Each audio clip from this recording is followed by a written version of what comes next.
মহাশূন্য ইতিহাস গড়ে আজ নিরাপদে পৃথিবীতে ফিরে এসেছেন শুভাংশু শুক্লা এবং তার টিম। প্রথম ভারতীয় হিসেবে 18 দিন ইন্টারন্যাশনাল স্পেস স্টেশনে থেকে নজির গড়েছেন তিনি। তবে আজ আমাদের নজর অবশ্য 408 কিলোমিটার নিচের এই পৃথিবীতে এবং এই বাংলার রাজনীতিতে, যেখানে আজ একদিকে বাঙালি হেনস্থা, অন্যদিকে অনুপ্রবেশ রীতিমতো ঝড় তুলে দিয়েছে।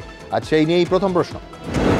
একদিকে ভিন রাজ্যে বাঙালি হেনস্থায় সরব তৃণমূল, অন্যদিকে লাগাতার বাংলাদেশি অনুপ্রবেশ নিয়ে সরব বিজেপি। এই দুই ইস্যুতে তোলপাড় রাজ্য রাজনীতি, কিন্তু একসঙ্গে দুটো ইস্যু নিয়ে সরব নয় কোনো পক্ষই। পেছনে নিজস্ব ভোট ব্যাংকের অঙ্ক। দ্বিতীয় প্রশ্ন। দিল্লি, অসম থেকে ওড়িশা, বাংলা বলার জন্য বিজেপি শাসিত রাজ্যে বারবার হেনস্থায় প্রতিবাদের ঝড়। আগামীকাল পথে নামছেন মুখ্যমন্ত্রী এবং অভিষেক বন্দ্যোপাধ্যায়। কিন্তু 2 দশক আগে অনুপ্রবেশ নিয়ে সংসদে সরব ছিলেন যে মমতা বন্দ্যোপাধ্যায়, ক্ষমতায় এসে অনুপ্রবেশ নিয়ে আজ তিনি নীরব কেন? তৃতীয় প্রশ্ন। বীরভূমের বাসিন্দাকে দিল্লি থেকে সপরিবারে বাংলাদেশে পুশব্যাক। একই ঘটনা মহারাষ্ট্রেও। কোচবিহারের 2 বাসিন্দাকে এনআরসি নোটিশ অসম সরকারের। বিজেপি শাসিত রাজ্যের ঘটনা বলেই এ রাজ্যে নীরব শ্রমিক ভট্টাচার্য বা শুভেন্দু অধিকারীরা। চতুর্থ প্রশ্ন। কাকদ্বীপে চর দখল করে গড়ে উঠেছে বাংলাদেশিদের আস্ত কলোনি। 2024-এ কাকদ্বীপে শুধু 3টে পঞ্চায়েত ভোটারের সংখ্যা বেড়েছে 6000। বাম আমল থেকেই কলোনি, দাবি স্থানীয় তৃণমূলে। প্রশাসন ঘুমিয়ে বলেই কি রাতারাতি এ রাজ্যের নাগরিক হয়ে যাচ্ছে বাংলাদেশিরা? পঞ্চম প্রশ্ন। ভিন রাজ্যে গিয়ে হেনস্থার শিকার এ রাজ্যের পরিযায়ী শ্রমিকরা। শুধু সরকারি নথিতেই এ রাজ্যে পরিযায়ী শ্রমিকের সংখ্যা 22 লক্ষ। ভিন রাজ্যে যাওয়া আটকাতে কোভিডের সময় একাধিক প্রকল্প ঘোষণা করেছিল রাজ্য সরকার। সেই সব প্রতিশ্রুতি বাস্তবায়িত হয়নি বলেই কি আজ এই হাল? তবে শুরুতেই দেখাবো বাঙালি হেনস্থা এবং বাংলাদেশি অনুপ্রবেশ, জোড়া ইস্যুতে ঘোর সংকটে পশ্চিমবঙ্গের বর্তমান এবং ভবিষ্যৎ। দেখুন, একদিকে বাঙালি হেনস্থা, আরেকদিকে বাংলাদেশ থেকে অনুপ্রবেশ। একদিকে বিজেপি শাসিত রাজ্যে বাংলাভাষীদের বাংলাদেশি তকমা দিয়ে আটক, আরেকদিকে সীমান্ত পেরিয়ে পশ্চিমবঙ্গে বাংলাদেশি অনুপ্রবেশ সমস্যা। 26-এর বিধানসভা ভোটের আগে এই দুই ইস্যুতে চড়ছে পশ্চিমবঙ্গের রাজনীতির উত্তাপ। ভিন রাজ্যে কর্মরত পশ্চিমবঙ্গবাসীদের বাংলাদেশি তকমা দিয়ে হেনস্থার প্রতিবাদ ক্রমেই জোরালো হচ্ছে। মঙ্গলবার পথে নেমেছে সিপিএম, কংগ্রেস। মনীষীদের ছবি নিয়ে যাদবপুর থেকে গড়িয়া পর্যন্ত মিছিল করল সিপিএম।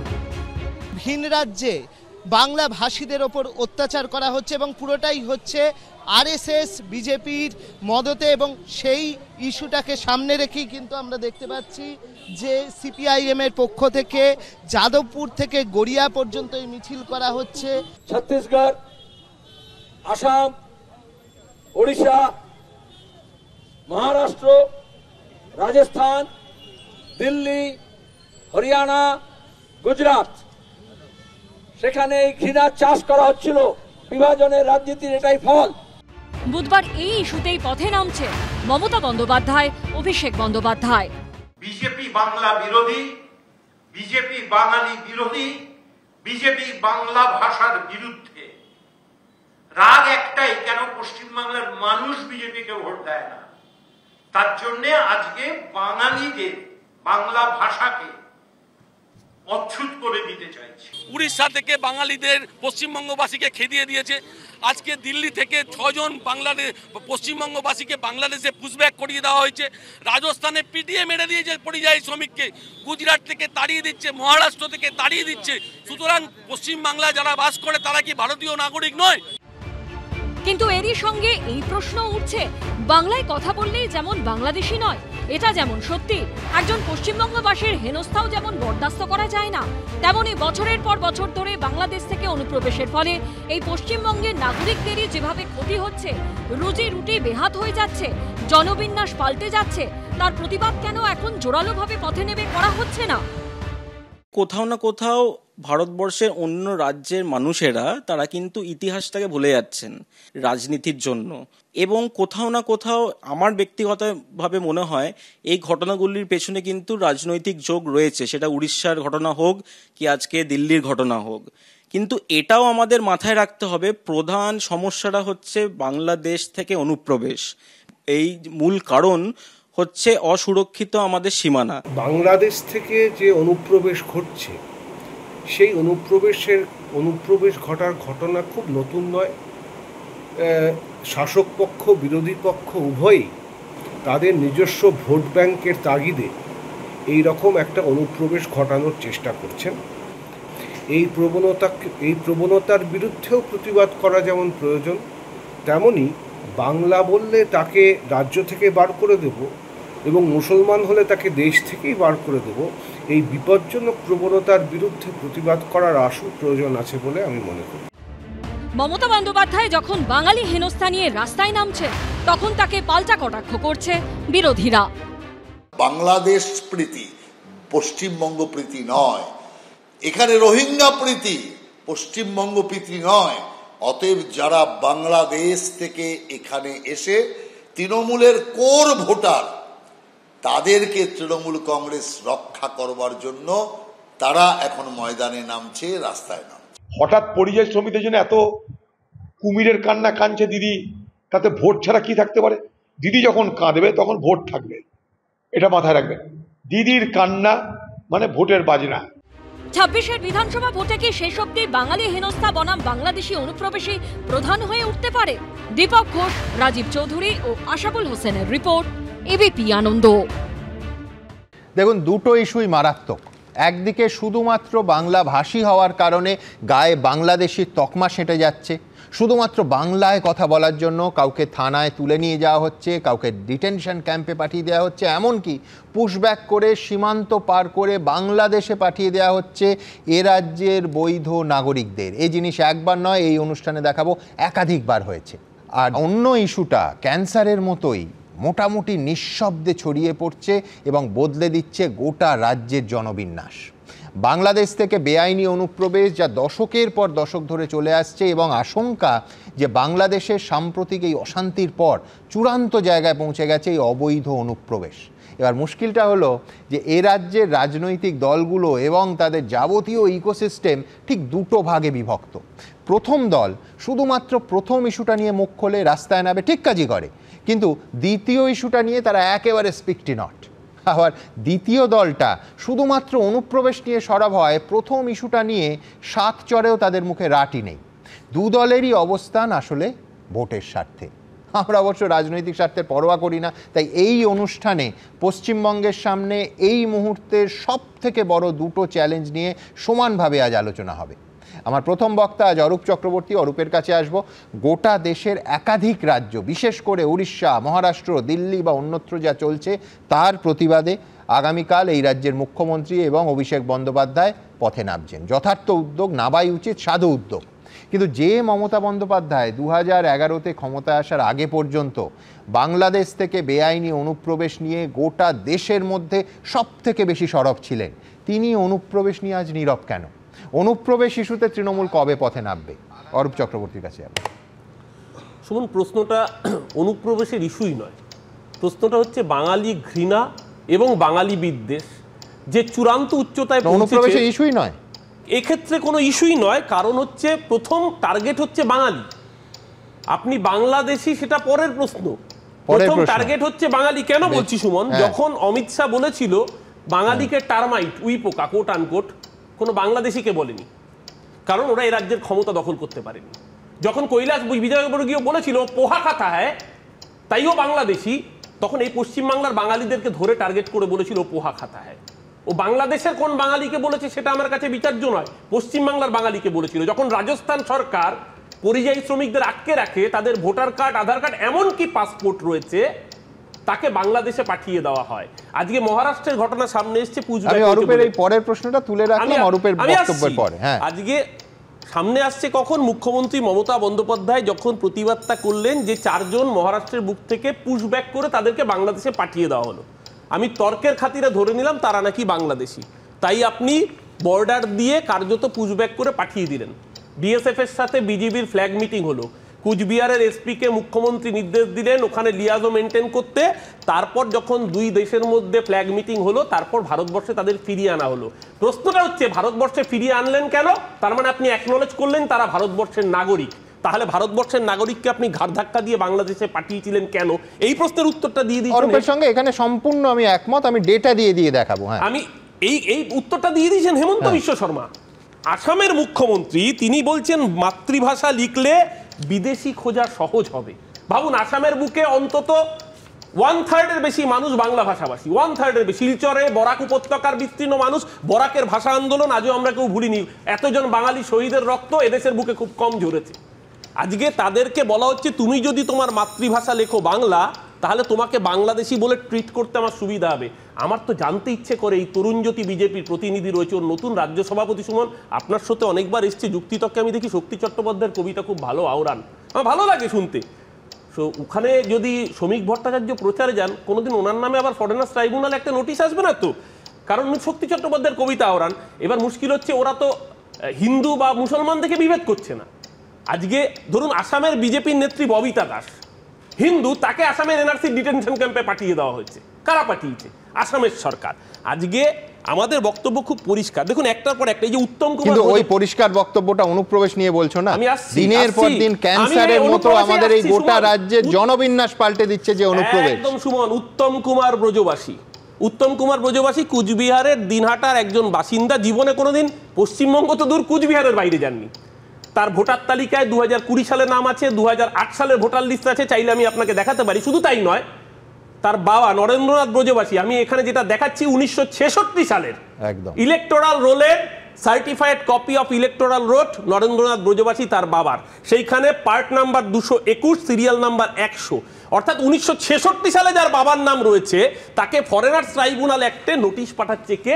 প্রথম কথা, ফেডারাল স্ট্রাকচারকে নষ্ট করে নোটিশ পাঠাচ্ছে হেমন্ত বিশ্ব শর্মা সরকার, যেটা কোনো এখতিয়ারই তার নেই। আমি আরেকটা আইডেন্টিটি বের করছি এখানে, দেখুন এটা হচ্ছে অল ইন্ডিয়া মতুয়া মহাসংঘের দেওয়া identity card, issued by Shantanu Thakur, তৎকালীন কেন্দ্রীয় মন্ত্রী বিজেপির সরকারের। তিনি ভারতের identity card, voter card, Aadhaar কার্ডে আস্থা রাখতে পারছেন না মতুয়া মহাসংঘের। এরা কেউ প্রত্যেকে হিন্দু, এরা কেউ অন্য সম্প্রদায়ের নন, তাদেরকে আলাদা করে সার্টিফাই করছেন এবং তারপরও তাদেরকে মহারাষ্ট্র থেকে বাংলাদেশি বলে তাড়িয়ে দেওয়া হচ্ছে। আমি শুধু যোগ করব যে তর্কের খাতিরে বৈধ নাগরিক যদি মুসলমানও হয় কোনো অসুবিধা হওয়ার কথা নয়, কিন্তু এখানে জাস্ট সুমন শেষ করি।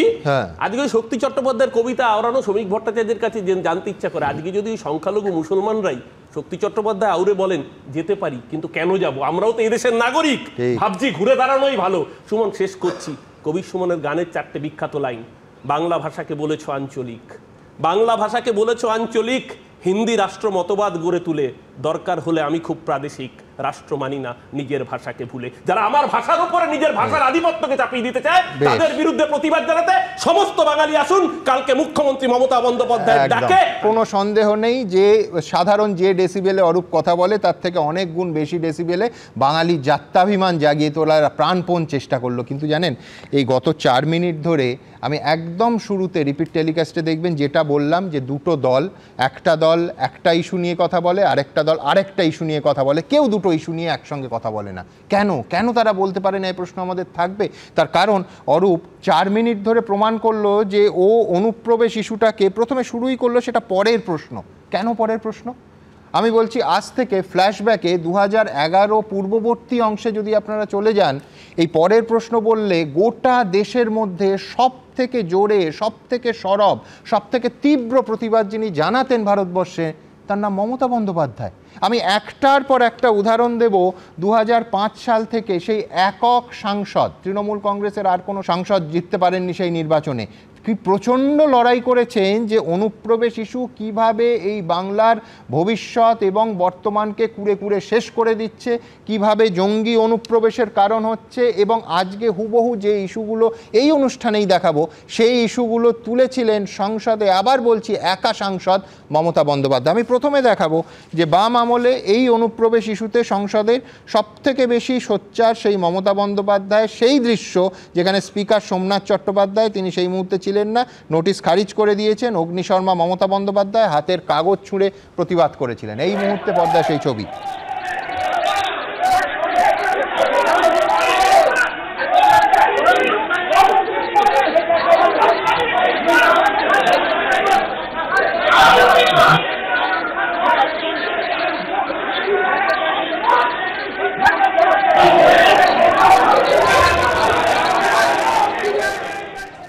আবার বলছি যে অরূপের সিংহভাগ বক্তব্যের মধ্যে একটার সঙ্গে আমি তীব্র আপত্তি জানাচ্ছি, সেটা হচ্ছে অনুপ্রবেশ আমাদের এই রাজ্যে পরের প্রশ্ন নয়।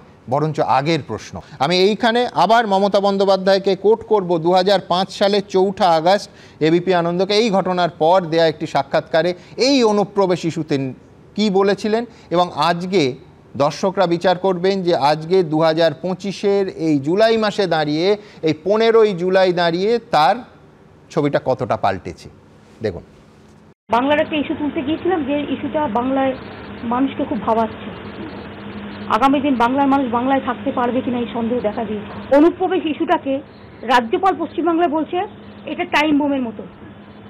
হোম মিনিস্টার থেকে শুরু করে সব বলছে পশ্চিমবাংলা অনুপ্রবেশ এমনভাবে হয়ে গেছে যে বাংলার ছাত্র যৌবন, বাংলার মানুষের বাঁচার জায়গা নেই। আচ্ছা, এই অবধি দেখে যদি ভাবেন যে কই উনি তো জঙ্গিবাদ বা উগ্রপন্থীদের নিয়ে বললেন না, আজকের অনুপ্রবেশের একটা অংশ হচ্ছে জাল পরিচয়পত্র, এবং প্রায় কুটির শিল্প হয়ে যাওয়া সেই জাল পরিচয়পত্রের জন্য জঙ্গি অনুপ্রবেশকারী সীমান্তের ওপার থেকে এই রাজ্যে এবং গোটা দেশে ছড়িয়ে পড়ছে। এই মারাত্মক বিপদটা নিয়ে মমতা বন্দ্যোপাধ্যায় কি 2005 সালে যখন গোটা দেশে ফাটিয়ে দিচ্ছেন অনুপ্রবেশ ইস্যুতে, পশ্চিমবঙ্গের অনুপ্রবেশ ইস্যুতে নীরব ছিলেন? একেবারেই না, বারবার বলেছেন। আবার বাংলায় উগ্রপন্থীদের মরুদ্যান হয়ে গেছে অনুপ্রবেশের জন্য।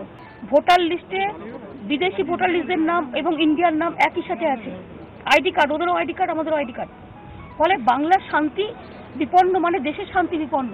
দেশের আভ্যন্তরীণ মানে sovereignty, integrity, security is in question, is in danger.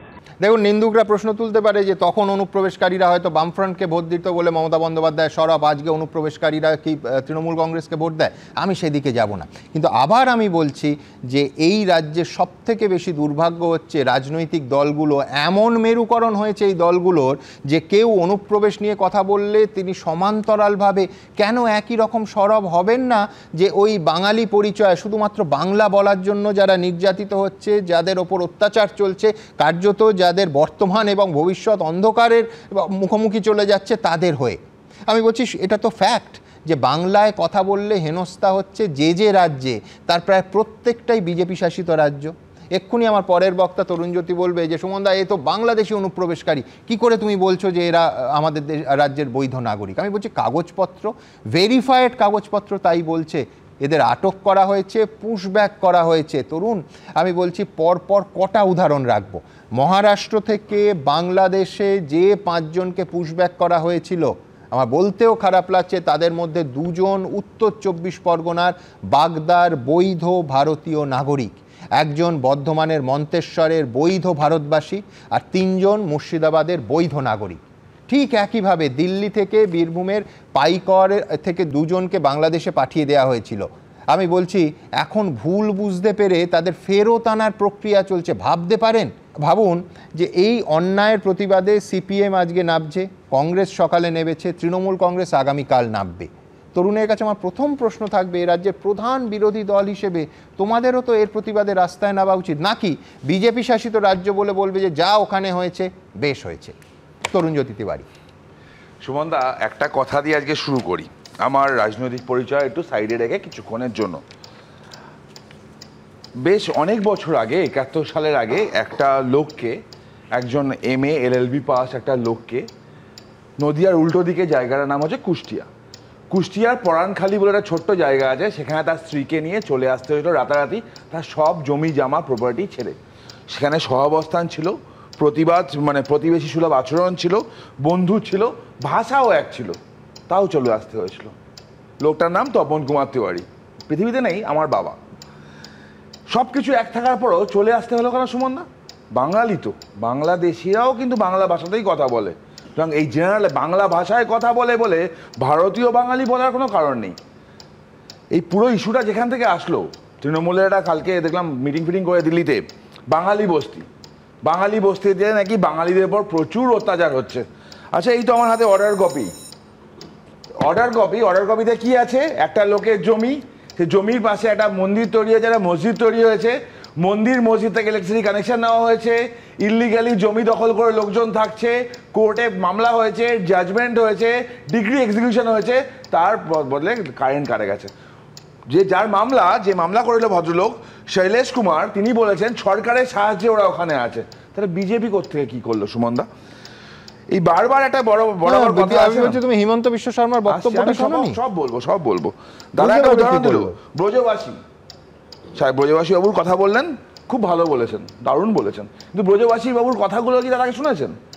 উনি কি বলেছেন, আমার কাছে প্রথম নোটিশ আসে, সেকেন্ড নোটিশ আসে, থার্ড নোটিশ আসে, আমি যখন যাই লোকাল অফিসে যাই, সরকারি অফিসে, বলি আমার এই শংসাপত্রটা দিন, তারা দেয়নি। তার দোষ, তিনি আঙুল তুলছেন কিন্তু পশ্চিমবঙ্গ সরকারের কাছে। পশ্চিমবঙ্গে যে কটা এরকম নোটিশ এসছে, পশ্চিমবঙ্গ সরকার কাগজ দেয় না। যখন এনআরসি ইস্যু নিয়ে কথা হয়, পশ্চিমবঙ্গ সরকার 12 লক্ষ কাগজ ভেরিফাই করে পাঠায়নি, এটা অন রেকর্ড। আমি বিস্তারিত ওনার বক্তব্য দেখাবো। আমি বলছি আসাম সরকার কোন অধিকারে, যিনি আসামে পা রাখেননি পশ্চিমবঙ্গের বাসিন্দা, তাকে নোটিশ পাঠায়? এটা পুরো ব্যাপারটা মানে দেখার ব্যাপার আছে, এটা এখনই এখান থেকে বসে মিডিয়া থেকে বলা পসিবল না। সুমন, আমার প্রশ্ন আছে, বাঙালি অস্মিতা, আচ্ছা চন্দন দাস, হরগোবিন্দ দাস তারা বাঙালি ছিল না? তারা উড়িয়া ছিল, তারা মারাঠি ছিল, বাঙালি ছিল না? কেন মরতে হলো? ভাষা এক ছিল তো, কারা মারলো, কি জন্য মারলো? বাংলাদেশ থেকে যারা চলে আসতে বাধ্য হয়েছে বিভিন্ন সময়, আজকেও চলে আসতে বাধ্য হচ্ছে, টর্চার হচ্ছে, তারা বাঙালি নয়? তাদের ভাষা কি? বাংলা তো। কেন টর্চার হতে হচ্ছে? ধর্মের জন্য। আচ্ছা Gulshan colony, new town, Sonarpur, Basirhat এলাকায় বিভিন্ন যে লোকগুলো থাকছে, সকালবেলা তারা ডোমেস্টিক হেল্পের কাজ করছে, কেউ ময়লা তুলছে, সন্ধ্যাবেলা রিক্সা চালাচ্ছে, তারা কারা? প্রশ্ন দেয়, তারা কারা? গুলশান কলিতে লক্ষাধিক লোক থাকে, ভোটার মাত্র 1000 খানেক, তারা কারা? এই লোকগুলো কারা, কোথা থেকে আসছে? দেখো আমাকেও একখান, তুমি এখানে ন্যায্য প্রশ্ন তুলছো যে তারা কারা। নিঃসন্দেহে আমি বলছি যে অনুপ্রবেশ, আবার বলছি বড় ইস্যু, কিন্তু তরুণ আমি বলছি তারা কারা প্রশ্ন তুলে এই দিল্লি, এই উড়িষ্যা বা এই মহারাষ্ট্র থেকে যাদের ঘাড় ধাক্কা দিয়ে পাঠিয়ে দেওয়া হলো, আমি বলছি, এবং তারপরে ফিরিয়ে নেওয়া হলো দেখে যে তারা ভারতীয়, আমি বলছি এর থেকে অন্যায় ইদানিংকালে হয়। একটু টাইম লাগবে সুমন, বলছিলাম আমাকেও একখান দেশ ছিল। এই কথাটা বলার মধ্যে অনেকে তো কটাক্ষ করেন, যাদের দেশটা ওপারে ছিল না তারা কটাক্ষ করেন, যাদের ছিল ভাষা এক হওয়ার পরও যারা চলে আসতে হয়েছে তারা জানে কতটা ব্যথার কথা। সেই জন্যই তো তুমি অন্তত তোমার প্রয়াত পিতৃদেবের জন্য তো এদের দুঃখটা বুঝবে। পশ্চিমবঙ্গে দাঁড়িয়ে আজকে ভোটার কার্ড, আধার কার্ডের প্যাকেজ কত সুমন দা? 8000 টাকা। তোমার প্রচুরবার প্রতিবেদন করেছো, প্রচুর খবর তুমি কিছু, 8000 টাকায় ভোটার কার্ড, আধার কার্ড এখানে হয়ে যায়। এই অনুপ্রবেশের ফলে খালি বাঙালি হিন্দুদের অধিকার লুট হচ্ছে না সুমন দা, ভারতবর্ষে যারা ভারতবর্ষকে আপন মনে করে ভারতবর্ষ থেকে গেছিল সেই সব ভারতীয় মুসলমানদের অধিকারটাও কিন্তু লুট হচ্ছে। ওই পার থেকে লোক এসে লুট হচ্ছে, আর তার ফলে একটা নেগেটিভ সাইড হচ্ছে। এমন ভাবে তুমি বলছো ওই পার থেকে চলে আসছে, যেন বিএসএফ বলে কোনো সংস্থাই নেই। আমি দোষ দিতাম, আমি একদম এক্ষুনি বলতাম অমিত শাহের পদত্যাগ চাই, একই সুরে বলতাম আমার সাথে, দাদার সাথে, দাদারা বলেন তো, আমি বলতাম যদি মমতা বন্দ্যোপাধ্যায় জমিটা দিয়ে দিতেন। এখনো এরকম কোনো টেকনোলজি হয়নি সুমন দা যে আকাশ দিয়ে একদম ইনভেন্সিবল একটা ফেন্সিং হয়ে যাবে, প্রত্যেক বর্ডারে 5 মিটার পর পর বিএসএফ দাঁড়িয়ে থাকা সম্ভব না। তো জমি দাও, তো 20 বছর ধরে যা অনুপ্রবেশ হয়েছে সব জমি না পাওয়ার জন্য প্রসেস সবে স্টার্ট হয়েছে, এখনো হ্যান্ডওভার হয়নি। জমি দেওয়ার প্রসেস জাস্ট স্টার্ট হয়েছে, এখনো হ্যান্ডওভার হয়নি। আবার বলছি, বাঙালি অস্মিতার কথা যখন বলা হয়, বাঙালি অস্মিতা তাদের সাথে মিলবে না সুমন দা যারা রবীন্দ্রনাথের বই পড়ায়, যারা রবীন্দ্রনাথকে গালাগালি করে এবং এইবার বাংলায় চলে আসে ভাষা এক বলে, আমরা অন্তত আসলে বাঙালি অস্মিতার কথা বলবো না। হ্যাঁ, যদি কোনো বাঙালি ওদের উপর অত্যাচার হয়ে থাকে, হচ্ছে, তার দায়ও তৃণমূল কংগ্রেসের। যেভাবে আকচার কার্ড লুটিয়েছে, কে বাঙালি, পশ্চিমবঙ্গের বাঙালি আর কে বাংলাদেশি বাঙালি, এটা বোঝা অসুবিধা হয়ে যাচ্ছে। কিন্তু অনুপ্রবেশ হলে বিএসএফ কে দায়ী করা যাবে না, পেহেলগামে জঙ্গি হানা হলে কোথা দিয়ে তারা পালানো এই প্রশ্ন করা যাবে না, এই তত্ত্বে তো বিশ্বাস করি না। আমি তো প্রথম কথা হচ্ছে, দেখুন উড়িষ্যাতে একের পর এক বাঙালি শ্রমিকের উপর অত্যাচার হচ্ছে, এই ঘটনা আমরা সকলে দেখেছি। 1.5 বছর আগে আমরা কিন্তু এইরকম প্রকটভাবে ঘটনা দেখিনি বাঙালিদের উপরই অত্যাচার। কারণ কি জানেন, 1.5 বছর আগেও পুরীতে যে সরকার ছিল, উড়িষ্যায় যে সরকার ছিল, তারা এতটাও বাঙালি বিদ্বেষী ছিল না, যার ফলে এরকম নৃশংসভাবে দেখিনি আমরা। যবে থেকে উড়িষ্যায় বিজেপি গভর্নমেন্ট ক্ষমতা এসছে তবে থেকে অত্যাচারের মাত্রা। 1.5 বছর আগে বাংলাদেশের সাম্প্রতিক ক্রাইসিসের আগে অনুপ্রবেশও কি এই জায়গায় এসেছিল? পরিসংখ্যান দেব। দ্বিতীয় কথা আপনি বলছেন, অনুপ্রবেশ আটকানোর ফার্স্ট এন্ড ফরমোস্ট দায়িত্ব কার? বর্ডার সিকিউরিটি ফোর্সের, কেন্দ্রীয় স্বরাষ্ট্র মন্ত্রকের। তাহলে এই অপদার্থতার দায়টা কার? দ্বিতীয়ত। তৃতীয়ত আমি বলছি ভুয়ো নথির দায়টা কার? রাজ্য সরকারের। ঠিক যেরকম বিএসএফ এর দায়িত্ব সীমান্ত আটকানোর, ভুয়ো নথি আটকানোর, এই কুটির শিল্প আটকানোর দায়িত্ব অ্যাবসলিউটলি রাজ্য সরকারের। আমি আজকের উদাহরণ নেব।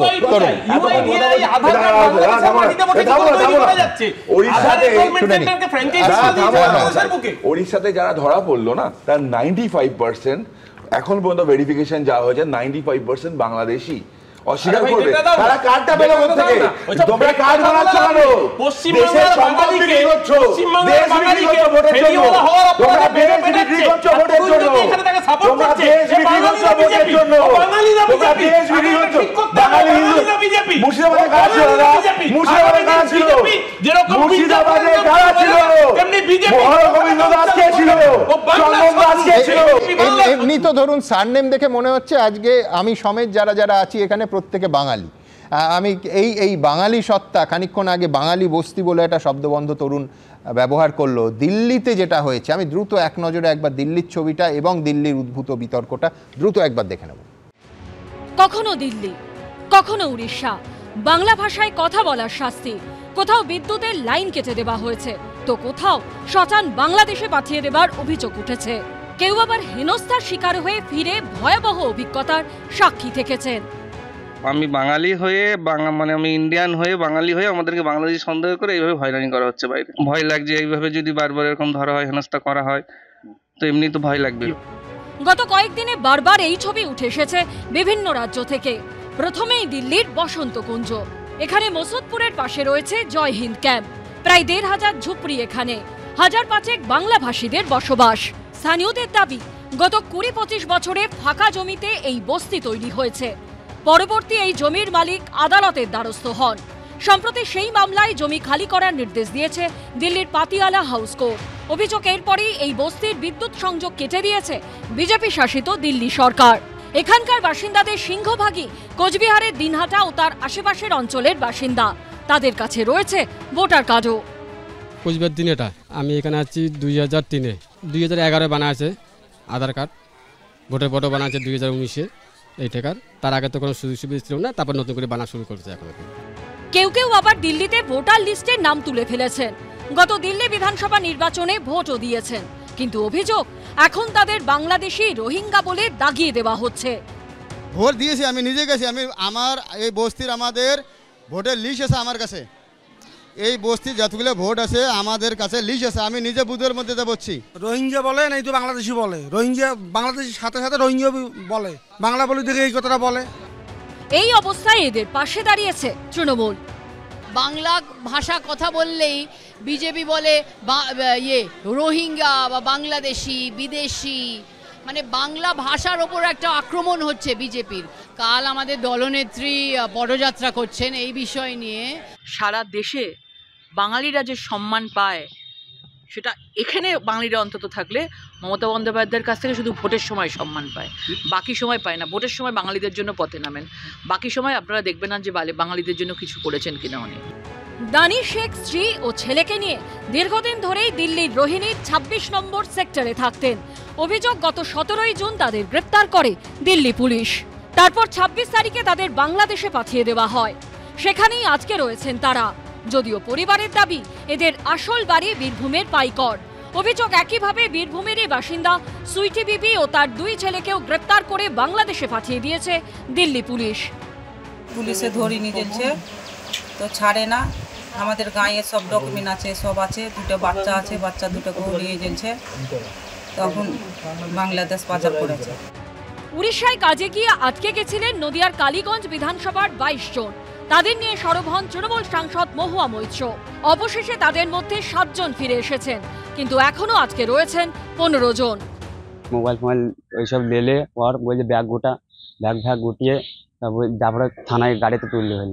যে তুলার পর একটা গডাউনের মতন ঘর, স্কুল হবে মনে হয়, স্কুলে নিয়ে গিয়ে সবাইকে ধরে দেখছি 5-6 লোক আছে। বাংলাদেশে ভেবে আমাকে করেছে।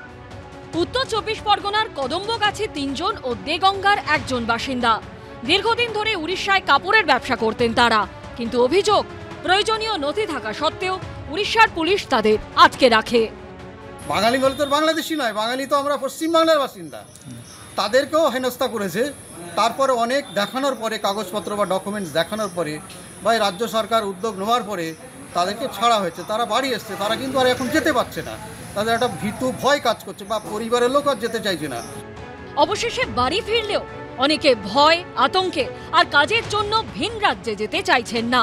বিজেন্দ্র সিংহ, সমীরণ পাল ও প্রদ্যোৎ সরকারের রিপোর্ট, এবিপি আনন্দ। দেখুন, বাংলায় কথা বলার অপরাধে রাজ্যে রাজ্যে যেটা চলছে তাতে প্রত্যাশিতভাবে এই বাংলার সবকটা রাজনৈতিক দলের রাস্তায় নামা উচিত, এবং অন্তত যারা এই বাংলার মানুষের ভোট চায় নির্বাচনের সময়। আমি বলছি, কিন্তু এর পাশাপাশি সেই রাজনৈতিক দলগুলো অনুপ্রবেশ নিয়ে কথা বলবে না কেন? আজকে ধরুন যাদবপুরে সুজন চক্রবর্তীর নেতৃত্বে এই বাংলার বাইরে বাংলায় কথা বলার অপরাধে যা চলছে, বাঙালি নিগ্রহ, তার বিরুদ্ধে বিরাট মিছিল হয়েছে। কিন্তু আমার বক্তব্য, যে সরকারটা 61 জন সাংসদ নিয়ে বামেদের সমর্থনে চলছিল, ইউপিএ 1, 2004 সালে তথ্য পরিসংখ্যান কি বলছে? 2004 সালে রাজ্যসভার ফ্লোরে দাঁড়িয়ে তৎকালীন স্বরাষ্ট্রমন্ত্রকের প্রতিমন্ত্রী শ্রীপ্রকাশ জয়সওয়াল তিনি বলেছিলেন যে বাংলাদেশি অনুপ্রবেশকারীর সংখ্যা 2001-এর 31শে ডিসেম্বর পর্যন্ত, ভালো করে লক্ষ্য করুন, 17টা রাজ্য এবং কেন্দ্রশাসিত অঞ্চলে 2001-এর 31শে ডিসেম্বর পর্যন্ত 1,20,53,000, যার মধ্যে শুধুমাত্র পশ্চিমবঙ্গে অর্ধেকেরও বেশি 57 লক্ষ। আমি বলছি এই ফিগার 2001 সালে। আমার পরের বক্তা পার্থপ্রতিম বিশ্বাসের কাছে আমার প্রশ্ন থাকবে, 2001 সালে যদি এই ফিগার হয় তাহলে তৃণমূল কংগ্রেস, সিপিএম, কংগ্রেস, বিজেপি সবাই ভাবুক যে সেই ফিগার আজকে 2025-এ, বিশেষ করে বাংলাদেশের সাম্প্রতিক অশান্তি এবং চূড়ান্ত অরাজকতার পর এই রাজ্যে কি এসে দাঁড়িয়েছে। সুমন, কোনো সন্দেহ নেই যে অনুপ্রবেশ আমাদের মতো দেশে এবং আমাদের রাজ্যে একটা বড় ইস্যু, কিন্তু এর মানে এই নয় যে এই অনুপ্রবেশটা না হলে পরে আসলে যে বাংলাদেশি চিহ্নিত করে ডবল ইঞ্জিন রাজ্যগুলোতে যে হয়রানি চলছিল সেটা হচ্ছে শুরু হতো না। ফলে দিস টু আর ডিলিঙ্কড, এবং এই দুটো আপনি যথার্থভাবে প্রোগ্রামের শুরুতে উল্লেখ করেছেন যে বাংলাদেশি হিসেবে বাংলাভাষীদের চিহ্নিত করে তাদেরকে হেনস্থা করার এর পেছনের একটা রাজনীতি আছে, এবং সেটা মূলত ভোট রাজনীতি, যেটা ভারতীয় জনতা পার্টি তারা করছেন। আর অনুপ্রবেশের প্রশ্নে যদি চুপ করে আছে আমাদের রাজ্যে তৃণমূল কংগ্রেস, তারও একটা রাজনীতি আছে। আপনারা বহুবার দেখিয়েছেন এই কাকদ্বীপ থেকে শুরু করে এন্টায়ার বর্ডার স্টেট জায়গাগুলো ঘুরে, হ্যাঁ, ফলে সেখানে ম্যানগ্রোভ অরণ্য ক্ষেত্রে চর মানে বুঝিয়ে সেখানে কলোনি গড়ে উঠছে, কলোনি হয়েছে, এবং আসলে শুধু কলোনি নয়, তারপরে হচ্ছে যে ভোটার কার্ড দেওয়াটা একটা আমি বলবো কুটির শিল্প কারখানার পর্যায়ে পৌঁছে গেছে এই রাজ্যে। ফলে এই যে সীমান্ত পেরিয়ে আসছে, তারপরে ভোটার হচ্ছে এবং তাদের আনুগত্য তৃণমূল কংগ্রেসের কাছে যাচ্ছে, ফলে তৃণমূল কংগ্রেস চুপ থাকছে। এবার আমার প্রশ্নটা হচ্ছে ঠিক বিজেপি তার উল্টো যেটা করছে, যে সেটা হচ্ছে এটার কাউন্টার কখনো হতে পারে না। এই কারণের জন্য বলছি, তরুণ যদি বললেন যে বাংলাদেশিরা বাংলা ভাষায় কথা বলে, এটা ঠিক, কিন্তু বাংলা ভাষায় যারা কথা বলে তারা সবাই বাংলাদেশি, এই তত্ত্বটা হচ্ছে কেউ বোঝাতে পারবেন না। এবং আসলে এটা ভোটের জন্য, এবং এটা আসলে আমি বলবো একটা দাগিয়ে দেওয়ার রাজনীতি। সুমন, আমি 3টে পয়েন্ট উল্লেখ করব। যে একটা হচ্ছে যে এই যে পুলিশ প্রশাসনকে ব্যবহার করে আপনি দিল্লি দেখালেন যে দাগানো, এবং সেখানে যথার্থ প্রমাণ আছে, প্রমাণ সত্ত্বেও পুশব্যাক করে বের করে দেওয়া হয়েছে, তারপরে ফেরত আনতে হচ্ছে। অর্থাৎ এই পুলিশি ব্যবস্থাটাকে নিয়ে আপনার কাছে যে অ্যাডমিনিস্ট্রেশন আছে আপনি হয়রানি করছেন, দাগানো। ফলে দাগানো হচ্ছে বাংলাদেশি মানে মুসলমান, মুসলমান মানে হচ্ছে আসলে এদেশের পক্ষে ভয়ঙ্কর শত্রু, এটা একটা। 2, যে মহারাষ্ট্রের মতো বিধানসভায় আইন পাশ করে একটা দাগানোর চেষ্টা হচ্ছে, অর্থাৎ সরকারের বিরুদ্ধে আপনি যদি কথা বলেন তাহলে আসলে আপনি আরবান নকশাল, এবং আপনাকে যে কোনো সময় দাগিয়ে যে কোনো জায়গায় ফেরত পাঠানো হতে পারে এবং শ্রীঘরে আপনাকে থাকতে হতে পারে। 2, 3, ভারতবর্ষের স্বশাসিত সংস্থা যদি বলেন নির্বাচন কমিশন, তাকে দিয়েও দাগানোর একটা ব্যবস্থা চলছে গোটা দেশ জুড়ে, এই আমাদের ভোটার লিস্ট স্ক্রিন করার নাম করে। ফলে এখানে দাঁড়িয়েও যে নির্বাচন কমিশন, যার কাজ হচ্ছে যে সাংবিধানিক এইগুলো কী বলবো, যে আমাদের অধিকার মানুষের এনশিওর করা, তারা হচ্ছে এখন নাগরিকত্বের ডেফিনেশনটা তারা তৈরি করছে। বিপজ্জনক জায়গা এটা যে তারা আসলে এবার নির্বাচন কমিশন, তারা নিয়ন্ত্রণের রাজনীতির শাসকের হাতিয়ার হয়ে তারাও এই ধরনের কোথাও বাংলাদেশি, কোথাও অমুক এই জিনিসটা করার চেষ্টা করছেন। ফলে শুধু একটা রহস্য আমায় বলুন, সেটা হচ্ছে যে সরকার যখন ক্ষমতায় থাকে অনুপ্রবেশ নিয়ে তারা সরব হয় না। আজকে যেরকম তৃণমূল সরব হয়নি, আর মমতা বন্দ্যোপাধ্যায় 2005-এ যখন পরের পর মানে আমি মনে হচ্ছে দিস্তা কাগজ নিয়ে ঘুরতেন যে কিভাবে অনুপ্রবেশ হচ্ছে এই রাজ্যে, তখন বামফ্রন্ট সেটাকে ইস্যুই মনে করতো না। আমি আপনাকে রহস্যটা কি? আমি বলছি সরকারে থাকলে কি মধুভাণ্ড আছে যে অনুপ্রবেশ আমি চোখ বন্ধ করে থাকতে। ইট ইজ ট্রু যে এবার আমি বলছি যে অনুপ্রবেশ এবং শরণার্থীর মধ্যে একটা তফাৎ আপনি নিশ্চয়ই করবেন একদম, যে বাংলাদেশ বিশেষত দুখানা যুদ্ধের পর যে পশ্চিমবঙ্গকে যে শরণার্থীর চাপ সামলাতে হয়েছিল, আমি আশা করি সেটাকে অনুপ্রবেশকারীর মধ্যে ধরবেন না, সম্পূর্ণ আলাদা, সংজ্ঞাই আলাদা, এবং এই মাইগ্রেশনটা বন্ধ হওয়া দরকার ছিল। কিন্তু আবারও বলছি যে আমাদের এখানে মমতা বন্দ্যোপাধ্যায় তখন চিৎকার করার কারণ ছিল একটাই, সংসদে তার একজন সদস্য, ফলে তিনি তার পরাজয়ের যাবতীয় কারণে অনুপ্রবেশের দিকে চাপিয়ে দিয়েছিলেন। ফলে এটা যদি সত্যি হতো তাহলে উনি জয়ের পর এই অনুপ্রবেশকারীদের খুঁজে বের করার চেষ্টা করেননি কেন? এটা হচ্ছে সবচেয়ে বড় প্রশ্ন। যেরকম 21খানা কমিশন করেছিলেন আপনি, আবার আমার থিওরিটা প্রমাণ করে যে সরকারে থাকে অনুপ্রবেশ নিয়ে তত সরব হয় না। ঠিক যেরকম চাপিয়ে দেওয়ার কথা হচ্ছে না, যে 1900 পরিসংখ্যান বলছে, একেবারে সরকারি নথি বলছে যে 1971-এর ওই অশান্ত তখন পূর্ব পাকিস্তান, পরবর্তীকালে বাংলাদেশের পর, বাংলাদেশ স্বাধীন হওয়ার পর, তারপরে কিন্তু যারা এসেছিলেন তাদের মধ্যে অধিকাংশ ফেরত গেছিলেন। সরকারি নথি বলছে প্রায় 95% মানুষ আবার স্বাধীন বাংলাদেশে ফেরত গেছিলেন। আমি বলছি এটাও চাপিয়ে দেওয়া হয় যে ওই ওখান থেকে এসছে আমরা শরণার্থী, তা নয়। কারণ যারা এসছিলেন প্রাণ বাঁচাতে তারা কিন্তু ফিরে গেছিলেন স্বাধীন বাংলাদেশে। যাই হোক, দুজনের কাছেই আসতে হবে। কতটা বেআইনি কাজ হয়েছে, কলকাতা হাইকোর্ট একটা হেভিয়াস কর্পাস মামলা হয়েছিল, এই যাদের ডিপোর্ট করা হয়েছিল তাদের মধ্যে একজন 8 বছর বয়সী নাবালক পর্যন্ত ছিল। হাইকোর্ট সরাসরি নির্দেশিকা দিয়েছে কেন্দ্রীয় স্বরাষ্ট্রমন্ত্রককে জানাতে যে এইভাবে তাদেরকে পুশব্যাক করানো হয়েছিল কিনা। এবং হাইকোর্ট আরেকটা রায়ের পর, অবজারভেশনের পর, যে 444 জনকে উড়িষ্যায় আটকে রাখা হয়েছিল তাদের মধ্যে 335 জনকে রাতারাতি ছেড়ে দেওয়া হয়েছে। অর্থাৎ পুরোটাই বেআইনি কাজ করেছে, শুধুমাত্র অনুপ্রবেশ দিয়ে বিষয়টাকে ডাইভার্ট করে দেওয়া হচ্ছে, শুধুমাত্র মুসলমান হিন্দুদের ডাইভার্ট করে দেওয়া হচ্ছে। অনুপ্রবেশের জায়গাতেই আছে, শুধু শাসক দল হলে ইস্যুটা থেকে ডাইভার্টেড হয়ে যায় তারা নিজেরা। অনুপ্রবেশ নিয়ে চুপ, স্পিকটি নয়। জাল নথি সরবরাহের দায়িত্ব নিশ্চয়ই রাজ্য সরকারের।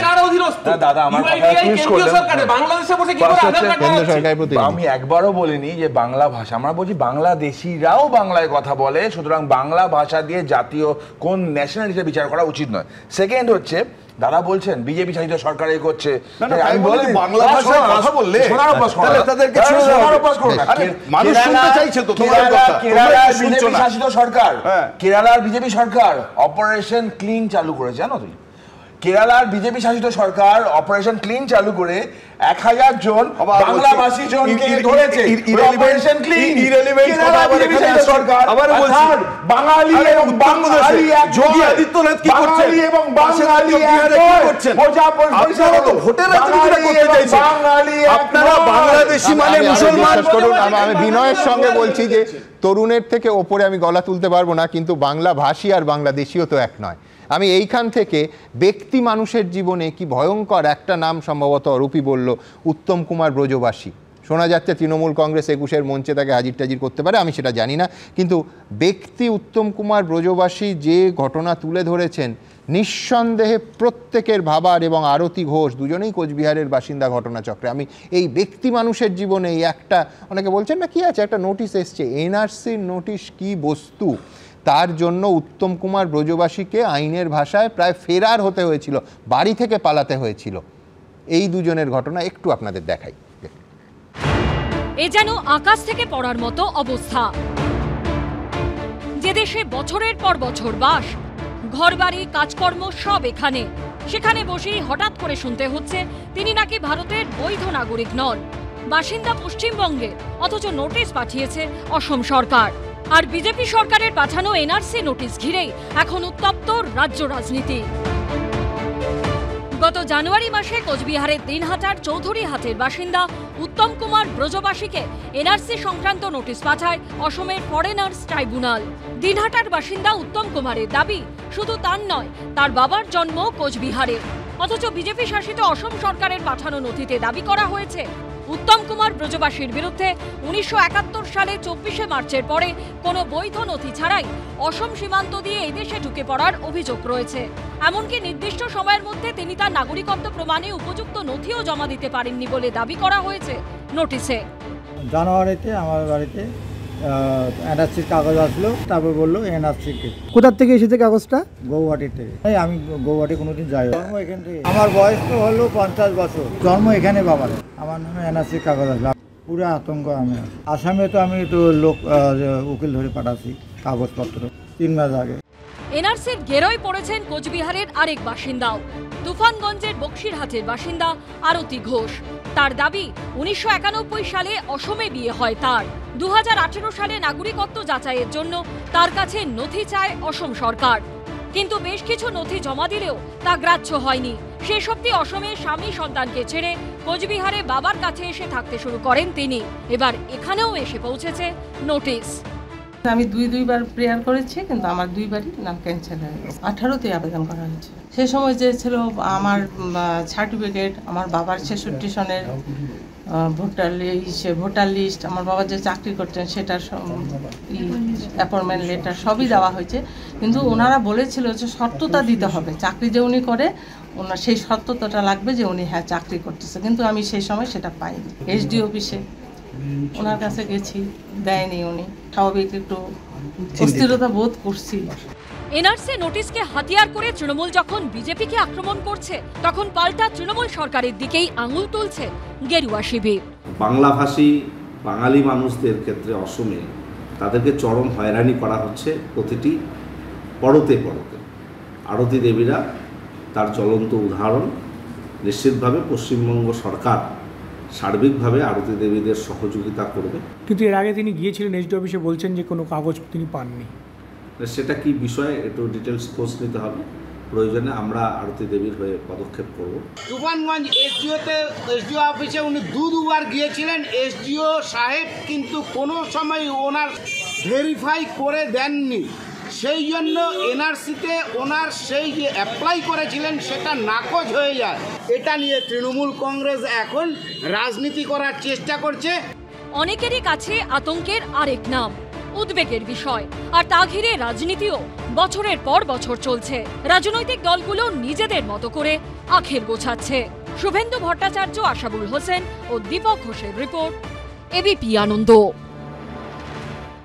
কোনো সন্দেহ নেই যে এই মানুষটিকে, রাজবংশী সম্প্রদায়ের মানুষ, ভাবুন বছর 50 বয়স, কোচবিহারের দিনহাটার বাসিন্দা, তাকে অনুপ্রবেশকারী সন্দেহে এনআরসি নোটিশ ধরিয়ে দিল। জীবনে কোনোদিন আসামে পা রাখেননি। আজকে ঘটনাচক্রে, আজকে এই 15ই জুলাইয়ের মধ্যে সমস্ত কাগজপত্র তারকে জমা দিতে হবে, এই নোটিশে লেখা। ভয় ভদ্রলোক বাড়ি ছেড়ে পালিয়ে গেলেন। আমি বলছি নিঃসন্দেহে 21শে জুলাইয়ের মঞ্চে সত্যিই যদি এই উত্তম কুমার ব্রজবাসিনী মঞ্চে ওঠেন, নিঃসন্দেহে বিরোধীরা বলবে যে রাজনৈতিক স্বার্থে, সংকীর্ণ রাজনৈতিক স্বার্থে তৃণমূল কংগ্রেস ইস্যুটাকে ব্যবহার করছে। কিন্তু আমার প্রশ্ন যে ভাবুন একজন ব্যক্তি মানুষের জীবনে কি ভয়ঙ্কর একটা নোটিশ এবং একটার পর একটা অনিশ্চয়তা, যেখানে যে অভিযোগগুলো তার দিকে করা হচ্ছে সেই অভিযোগের সঙ্গে তিনি যুক্ত নন। আমার পরবর্তী বক্তা সমীর রাইচের কাছে আমার প্রশ্ন থাকবে যে যাদের পুশব্যাক করে বাংলাদেশে পাঠিয়ে দেওয়া হলো, তারপরে দেখা গেল 5 জনের বৈধ পরিচয়পত্র আছে, বৈধ, কোনো বেআইনি নয়, কোনো জালিয়াতি করেননি তারা, আবার তাদের ফিরিয়ে নেওয়া হলো। এখন পাঠিয়ে দেওয়া হচ্ছে, এখন দেখা যাচ্ছে যে না, তারা বৈধ ভারতীয় নাগরিক, আবার ফেরত নেওয়ার প্রক্রিয়া চলছে। কি চলছে? সব থেকে বড় কথা, আমরা স্টুডিওতে আলোচনা করছি খুব সহজে, যার জীবনে এই নোটিশটি আসছে বা যাকে পুশব্যাক করা হচ্ছে, সেই ব্যক্তি মানুষের জীবনটা কোন অন্ধকারের সামনে এসে দাঁড়াচ্ছে। সমীর রাইচ। প্রথমেই বলি, যাদের সাথে, আমি শুধু বাঙালি বলছি না, গোটা পৃথিবীতে যারা বাস করছি আমরা, কারোর জীবনে যদি এই ধরনের একটা ভয়ঙ্কর পরিস্থিতি নেমে আসে, সেটা কখনোই কাম্য নয়, এবং সে যে একটা কি মারাত্মক টেনশন আমরা সবাই বুঝতে পারছি। এবং পাঠিয়ে দেওয়া হয়েছে, তারপরে আবার ফিরিয়ে আনা হচ্ছে। আমি জানি না সুপ্রিম কোর্টে যাদের কারণে এটা হলো, সেটা স্টেট গভর্নমেন্ট কি সেন্ট্রাল গভর্নমেন্ট আমি জানি না, যাদের কারণে হয়েছে তাদের চরম শাস্তি পাওয়া উচিত, আমি প্রথম মনে করি। দ্বিতীয় কথা, সুমন দেখো, আমার পাশাপাশি এই ইস্যুটা নিয়ে যারা সরব হচ্ছেন তারা অনুপ্রবেশ নিয়ে স্পিকটি নন। হ্যাঁ, আমি সেটাই আসছি। দেখো, আমার আগে 3 জন বক্তা ছিলেন, অরূপ ছিলেন, তরুণ ছিলেন, পার্থ। ওরা যখন বলছে এবং এত তারস্বরে বলছে, আমার প্রথমে মনে হয়েছে আমরা যখন ছোটোবেলায় ট্রেনে করে যেতাম কোথাও, প্রচুর হকার দেখতাম, এবং হকাররা এত কনভিনসিংলি তারা স্টেটমেন্টগুলো দিতেন, মনে হতো সব জিনিসটাই নিই, সব জিনিসটাই খাই। প্রত্যেকে, আমার অরূপকে ঠিক মনে হয়েছে, তরুণজ্যোতিকে ঠিক মনে হয়েছে, পার্থকে ঠিক মনে হয়েছে। তাহলে আমরা সাধারণ নাগরিক বুঝবোটা কি? কেন এরা প্রত্যেকেই বুঝবে 3 জনেরই পলিটিক্যাল উদ্দেশ্য আছে, 3 জনেরই পলিটিক্যাল উদ্দেশ্য আছে, এটা আমি একদম পরিষ্কার বলতে চাই। দেখো, আমি একটা সোজা কথা বলছি, 3 জনই রাজনৈতিক দলের সাথে যুক্ত ছিল। বাঙালি কারা আমি বলছি, ডেফিনেটলি যারা উড়িষ্যাতে, কর্ণাটকে যাদের উপর অত্যাচার হয়েছে তারা বাঙালি, এটা নিয়ে কোনো সন্দেহ নেই। কিন্তু বাংলাদেশে যখন দিনের পর দিন, বছরের পর বছর অত হিন্দু নিধন হচ্ছে, আজকে যেটা আমাদের রাজ্যের মাননীয় মুখ্যমন্ত্রী কালকে সকালে মিছিল করবেন, আমি তো দেখিনি তাকে মিছিল করতে। আমরা তো দেখিনি কেন্দ্রীয় সরকারকে চেপে ধরতে যে এর এগেনস্টে একটা ব্যবস্থা নিন, সিপিএমকেও সেই অর্থে দেখিনি। তো এটা পরিষ্কার বোঝা যাচ্ছে 26-এ ভোট আসছে, তার জন্য এটা করা। এটা একদম কেন কি হয় ওই হকারওয়ালাদের মতনই, কিছুদিন গেলেই না বোঝা যায় না এর থেকে আর জিনিসটা কিনবো না, কেন কি বিশ্বাস করা যাচ্ছে না। ঠিক সেম জিনিসটা হচ্ছে। তুমি আজকে বলো তো আমাকে যে এই যে 30,000 ছেলে মেয়ে চাকরি হারা, এরা বাঙালি নয়? এদের হয়তো এনআরসির অভিযোগ নেই এদের এগেনস্টে, এরা বাঙালি নয়? কোন দিন দেখেছি মমতা ব্যানার্জিকে বা রাজ্যে সত্যিকারের সেই আন্দোলনটা করেছে বিরোধীরা, যেটা করা উচিত ছিল? তাদের সংসারগুলো কাঁদছে, তাদের বাচ্চারা খেতে পারছে না, এরা বাঙালি নয়। হ্যাঁ, আরজি করের ঘটনা আমার পরিষ্কার আমি বলছি, আমার কাছে এটা বিশ্বাসযোগ্য হতো, মাননীয় মুখ্যমন্ত্রী কালকে যে বেরোবেন এটা আমার কাছে বিশ্বাসযোগ্য হতো যদি দেখতাম যখন মালদাতে একটা হিন্দু পরিবারের বাবা ছেলেকে কেটে ফেললো, তখন যদি উনি মিছিল করতেন, যদি প্রয়োজনীয় স্টেপ নিতেন, আমি কালকে আগামীকালের মিছিলটাকে আমি ওয়েলকাম করতাম। ওনারা বাঙালি নয়, সুতরাং খালি ভোটের জন্য বাঙালি। আর বারবারই একই ইস্যু, অনুপ্রবেশকারী। সত্যি তো অনুপ্রবেশকারী রোখার জন্য নিশ্চয়ই কেন্দ্রীয় সরকার দায়িত্ব, রাজ্য সরকারের কোনো দায়িত্ব নেই, যেটা তুমি বারবার করে হাইলাইট করার চেষ্টা করছো মানুষের কাছে, যে এই কাগজপত্রগুলো আসছে কোথায়। এটা আমরা বামফ্রন্ট আমলেও দেখেছি, এটা বামফ্রন্টরা অস্বীকার করলেও আমরা সবাই প্রত্যেকে জানি একটা সময় বামফ্রন্টের ভোট ব্যাংক ছিল এই বাংলাদেশে অনুপ্রবেশকারী দিয়ে, আজকে যেটা তৃণমূলের যেটা হয়ে দাঁড়িয়েছে। সুতরাং প্রত্যেকের পলিটিক্যাল উদ্দেশ্য স্বার্থ সিদ্ধি করার জন্য আজকে বাঙালিরা বিপদে, শুধু সেন্ট্রাল গভর্নমেন্ট দায়ী নয়, এখানে বাঙালিরাই বাঙালিদের বিপদ ডেকে আনছেন, এটা আমাদেরকে মানতে হবে। আমি বারবার বলছি, লেক গার্ডেন্সে আমরা দেখলাম কিছুদিন আগে একটা বাজার ভেঙে দেওয়া হলো, বেশ কিছু দোকানদার উৎখাত হলেন। আজকে দিল্লি নিয়ে বলা হচ্ছে, সেখানে দিল্লিরটা কোর্টের অর্ডার ছিল, ভেঙেছে। এখানেও তো কোর্টের অর্ডার নিয়ে রাজ্য সরকার ভেঙেছেন এবং ঠিক করেছেন। তাহলে আমি কি বলবো যে রাজ্য সরকার বাঙালিদের দোকানগুলো ভেঙে দিলেন? সুতরাং এটা যদি না হয় তাহলে দিল্লির ওটাও তাই নয়। বেশ আমি একটা জায়গায় ভীষণভাবে দ্বিমত পোষণ করছি, যখন সমীরদা বলছিলেন যে বাংলাদেশের অত্যাচারের ঘটনা কথা, এটা সত্যি কথা। 5ই আগস্ট পোস্ট হাসিনা বাংলাদেশে যে ডেভেলপমেন্ট হয়েছে, নৃশংসভাবে অত্যাচার হতে হয়েছে, তার মধ্যে সংখ্যালঘু মানে বাংলাদেশের সংখ্যালঘুরা হিন্দুরাও অত্যাচারিত হয়েছে। তখন বিধানসভায় দাঁড়িয়ে একজন প্রকৃত স্টেটসম্যানের মতো মমতা বন্দ্যোপাধ্যায়ের বার্তা ছিল, প্রয়োজনে একটা রুটি ভাগ করে খাবো, তবু যারা ওপারে অত্যাচারিত হচ্ছে তাদের পাশে দাঁড়াবো। মমতা বন্দ্যোপাধ্যায় বলেছিলেন, প্রধানমন্ত্রীকে আমরা বলতে শুনিনি। বেশ, আমি বলছি সমীরদার পয়েন্টটা ছিল যে তৃণমূল কংগ্রেস কতবার রাস্তায় নেমেছে, কটা মিছিল হয়েছে ওই বাংলাদেশের নিপীড়িত হিন্দুদের জন্য। না একদম একমাত্র স্টেটসম্যানের দায়িত্ব পালন করেছেন Mamata Bandyopadhyay. Leader of opposition কি করেছিল? মিছিল করাটা, রাস্তায় আন্দোলন করাটা স্টেটসম্যানের ভূমিকা নয়? কালকে মমতা বন্দ্যোপাধ্যায় নিজে নামবেন, সেটাও তো স্টেটসম্যানেরই ভূমিকা। প্রতিবেশী দেশের সঙ্গে সম্পর্ক খারাপ হচ্ছে, প্রধানমন্ত্রী নীরব, মুখ্যমন্ত্রী সরব, অরূপের পয়েন্ট। মালদা, মুর্শিদাবাদ, মহেশতলায় যারা থাকে তারা তো বাঙালি নয়, তারা তো আফ্রিকা বা উগান্ডার কোথাকার মানুষ, তাদের ভাষাও সেখানকার কিছু হবে। তৃণমূল কেন ভাববে? আর সিপিএম কেন বলবে? সিপিএম কাছে ফিলিস্তিন বলে চিল্লাবে, পাশের বাঙালি মরলে তো ভাই, বাঙালি হিন্দু মরলে তাদের কি? ইন্টারন্যাশনাল সিপিআই থেকে CPM, communist party of India, ভারতীয় কমিউনিস্ট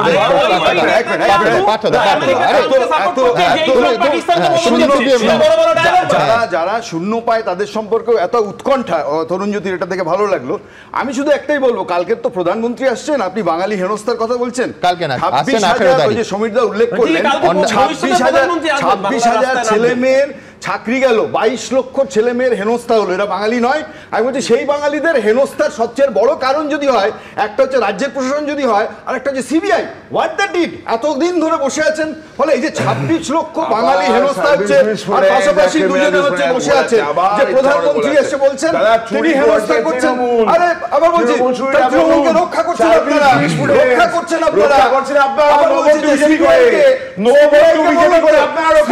যেহেতু সেটিংটা ওদের মধ্যে হতে পারে, এদিকে হয়নি, সেই জন্য আমার পরের একেবারে মূল ইস্যুতে ফিরতে হবে। দেখুন, কোনো সন্দেহ নেই যে এর ভেতরে বাঙালি জাত্যাভিমান তুলে দেওয়ার একটা একেবারে স্পষ্ট ডাক আছে। ঠিক যেমন ডাক ছিল বাংলা নিজের মেয়েকে চায়, ঠিক সেইভাবে বাঙালিদের জন্য কথা বলবে তৃণমূল ছাড়া আর কোন দল। এইটা বাঙালিদের জন্য কথা বলে এই দাবি করা অন্যায় কিছু নয়, রাজনীতি তো এই রকম ন্যারেটিভ এবং কাউন্টার ন্যারেটিভেই চলে। কিন্তু এর ভেতর পরিষ্কার একটা বাঙালি আনা তুলে ধরার রাজনৈতিক অঙ্কও আছে, নাকি তাস বলবো পরের প্রতিবেদন। পশ্চিমবঙ্গবাসী বনাম বাংলাদেশি। আগামী বছর রাজ্য বিধানসভা ভোটে মূল ইস্যু কি হতে চলেছে এটাই। একদিকে বাংলাদেশে অনুপ্রবেশের অভিযোগে শান দিয়ে হিন্দু ভোট পেতে চাইছে বিজেপি, অন্যদিকে বাংলা বললেই বাংলাদেশি তকমা দেবার অভিযোগে ভর করে বিজেপির বিরুদ্ধে বাঙালি আবেগকে হাতিয়ার করে জোর কদমে প্রচারে নামছে তৃণমূল। তার মানে কি 21-এর ভোটের মতোই 26-এর ভোটেও তৃণমূল বাঙালি জাত্যাভিমানকে হাতিয়ার করতে চাইছে আর বিজেপি বাংলাদেশি অনুপ্রবেশকে? 21-এর ভোটে মমতা বন্দ্যোপাধ্যায়কে সামনে রেখে বাংলা নিজের মেয়েকে চাই স্লোগান তুলেছিল তৃণমূল। বিজেপিকে অবাঙালি দল আখ্যা দিয়েছিল তৃণমূল। পাল্টা বিজেপির অভিযোগ ছিল তৃণমূলের মূল ভোট ব্যাংক বাংলাদেশি অনুপ্রবেশকারীরা, তাই অনুপ্রবেশ ইস্যুতে নীরব থেকে বাংলাদেশিদের নাম ভোটার তালিকায় তুলেছে তারা। 2024 সালের লোকসভা ভোটের আগেও বিজেপির জাতীয়তাবাদের পাল্টা তৃণমূলের অস্ত্র ছিল বাংলা এবং বাঙালিয়ানা। বাংলার প্রতি বঞ্চনা, বাংলার প্রকল্পে টাকা বন্ধের মতো অভিযোগও তারই অংশ ছিল বলেই মত পর্যবেক্ষকদের। এবার বিধানসভা ভোটের এখনো প্রায় মাস 10 বাকি, কিন্তু এখন বিজেপি শাসিত রাজ্যে পশ্চিমবঙ্গবাসীদের বাংলাদেশি বলে আটক রাখাকে হাতিয়ার করতে চাইছে তৃণমূল। পাল্টা সেই বাংলাদেশি অনুপ্রবেশ নিয়ে সরব বিজেপি। মানে মুখ্যমন্ত্রী বলতে চান বাঙালি অস্মিতাকে বিজেপি সম্মান করে না, ইলেকশন এলেই ওনার বাঙালি বাঙালি মনে হয়ে থাকে। মমতা বন্দ্যোপাধ্যায়ের কাছ থেকে শুধু ভোটের সময় সম্মান পায়, বাকি সময় পায় না। ভোটের সময় বাঙালিদের জন্য পথে নামেন, বাকি সময় আপনারা দেখবেন না যে বাঙালিদের জন্য কিছু করেছেন কিনা উনি। ইস্যুটা তৈরি করেছে বিজেপি বাংলাকে কোণঠাসা করার অদম্য ইচ্ছাতে, কারণ বাংলাকে দখল করতে পারে না, এবং সেইটা বিজেপির বিরুদ্ধে বুমেরাং হবে যে এই বাংলায় যে কটা সিটও আছে সামনের দিনে দেখবেন সব বাঙালির একটাই কথা হবে, আর যাই করি না কেন বাংলা বিরোধী, বাংলা ভাষা বিরোধী বিজেপিকে একটাও ভোট না। সে সত্যি কার হাতিয়ার বেশি কার্যকরী বলে প্রমাণিত হবে বোঝা যাবে আগামী বছরে। দীপক ঘোষ ও ঐশী মুখোপাধ্যায়ের রিপোর্ট, এবিপি আনন্দ। দেখুন, আমার পরবর্তী বক্তা শুভময় মৈত্র তথ্য পরিসংখ্যানের লোক। একটা ডেটা আপনাদের দিলাম যে 2001 সালের কি এই বাংলাদেশি অনুপ্রবেশকারী, আবার বলছি বাংলাদেশি অবৈধ অনুপ্রবেশকারীর সংখ্যা কত ছিল, যেটা রাজ্যসভায় 2004 সালে সরকারের স্বরাষ্ট্র মন্ত্রকের প্রতিমন্ত্রী বলছেন। আমি বলছি ওই রাজ্যসভাতেই মোদী সরকারের স্বরাষ্ট্র প্রতিমন্ত্রী কিরণ রিজিজু 2016 সালে যে সংখ্যা দিচ্ছে তাতে ভারতবর্ষে ভাবুন 2001 থেকে 16-র মধ্যে প্রায় সংখ্যাটা দ্বিগুণ হয়ে গেছে। বাংলাদেশি অবৈধ অনুপ্রবেশকারীর সংখ্যা 2 কোটি। আই রিপিট, 2 কোটি। আমি বলছি এইবার কল্পনা করুন যে বাংলাদেশে যখন বাংলাদেশে ভারতের বন্ধু সরকারই তখন বলা হতো, সেই সরকার চলছে, তখন যদি প্রতি বছর অনুপ্রবেশের হার এই হয় তাহলে 2016 থেকে 2025 শুধু তো 9টা বছর নয়, এর ভেতরে বাংলাদেশে কয়েক মাস আগে একটা উত্তাল সময় চলেছে, সেইখানে অনুপ্রবেশের সংখ্যা 2 কোটি থেকে 9 বছরে বেড়ে কত হয়েছে, কত হতে পারে। সবথেকে বড় কথা, এই যে সংখ্যাগুলো বলছি তো শুধু সংখ্যা নয়, এই সংখ্যা একই সঙ্গে এই রাজ্যের জনবিন্যাস এবং আর্থসামাজিক পরিস্থিতির ওপর প্রবল চাপ সৃষ্টি করে, এই কথা আমরা সবাই জানি। শুভময়দার কাছে আমার মূল প্রশ্ন থাকবে, অথচ অনুপ্রবেশ ইস্যুটা নিয়ে নিঃসন্দেহে কালকে যে ইস্যুতে তৃণমূল পথে নেমেছে, আজকে মোহাম্মদ সেলিম, সুজন চক্রবর্তীরা পথে নেমেছেন, শুভঙ্কর সরকাররা পথে নেমেছেন, নিঃসন্দেহে দারুণ কাজ, নাভাই উচিত। কিন্তু পাশাপাশি অনুপ্রবেশ নিয়ে বিশেষত শাসকের এই হিরণময় নীরবতা কেন থাকে? অতীতেও ছিল, এখনো আছে, কেন?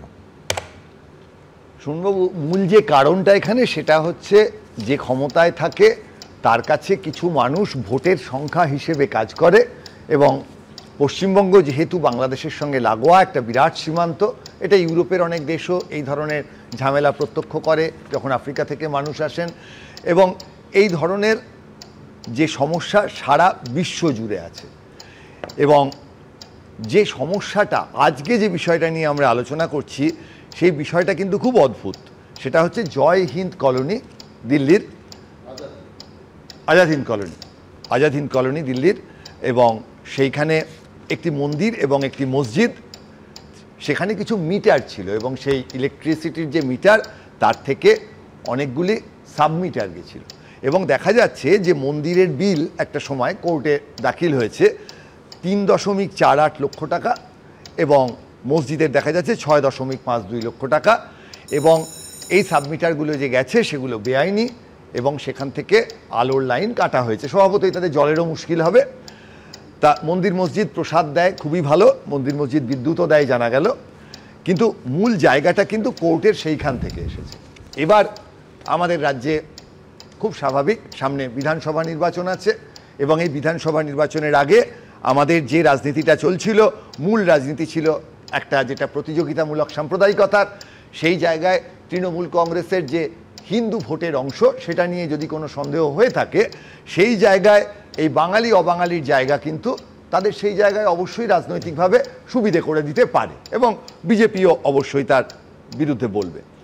কিন্তু সমস্যা যেটা হচ্ছে সেটা অরূপবাবু সুমনবাবুর গানের কথা বলেছেন। পশ্চিমবঙ্গের মোটামুটি বেশিরভাগ ভালো গায়কই তৃণমূলের, সদ্যপ্রয়াত প্রতুলবাবুও প্রায় তাই ছিলেন।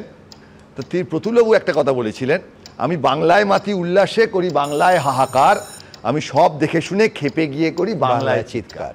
এই সমস্যা হচ্ছে যে যারা সাধারণ বাঙালি তারা খেপে চিৎকার করা ছাড়া আর কোনো জায়গা নেই। কারণ আরেকটা অদ্ভুত পরিসংখ্যান, মমতা বন্দ্যোপাধ্যায় যখন 1.5 কোটি অনুপ্রবেশকারীর কথা বলছেন আজকে তার এক্স হ্যান্ডেলে, রবীন্দ্রনাথ দা দেখালেন যে একটা গবেষণাপত্র দেখালেন 2004-এর, তারা কিন্তু ঠিক 1.5 কোটি অনুপ্রবেশকারীর কথা বলছে।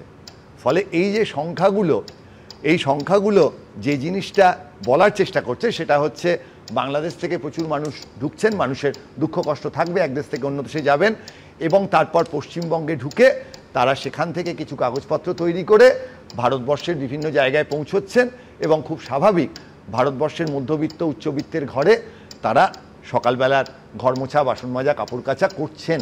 ফলে দিল্লিতেও বসন্ত বিহার, বসন্তকুঞ্জ, এইসব সুন্দর জায়গাগুলো যেখানে বসন্তের খুব ভালো হাওয়া দেয়, সেখানে কিন্তু এই প্রচণ্ড গরমে তাদের বাড়ির কাজ করার লোকের সংখ্যাও কমে গেছে। এই সমস্যা কিন্তু একটা হচ্ছে। এবার এই জায়গায় দুটো ন্যায্য প্রশ্ন হচ্ছে, অনুপ্রবেশকারী ঢোকা কে বন্ধ করবে, এটা কার দায়িত্ব? বারবার একটা কথা হচ্ছে বিএসএফ বিএসএফ বিএসএফ, কিন্তু এটা তো বিএসএফ নয়, এখানে তো কেন্দ্র এবং রাজ্য দুটো সরকার আছে। রাজ্যের সরকার বলবে বিএসএফ করছে না মানে কেন্দ্রীয় সরকার করছে না। বিএসএফের সঙ্গে রাজ্য সরকারের পুলিশের যে কোঅর্ডিনেশন, এই কোঅর্ডিনেশনটা পশ্চিমবঙ্গের ক্ষেত্রে প্রচণ্ড গুলিয়ে আছে, এবং মুর্শিদাবাদে যে ঘটনা ঘটেছে তারপরেও দেখা গেছে। এবং দুই, বাঙালিদের এই অপমান বা অস্বস্তি থেকে বাঁচাবে কে? বাঙালিদের এই অপমান বা অস্বস্তি সবসময় গায়ে মাখি না আমরা।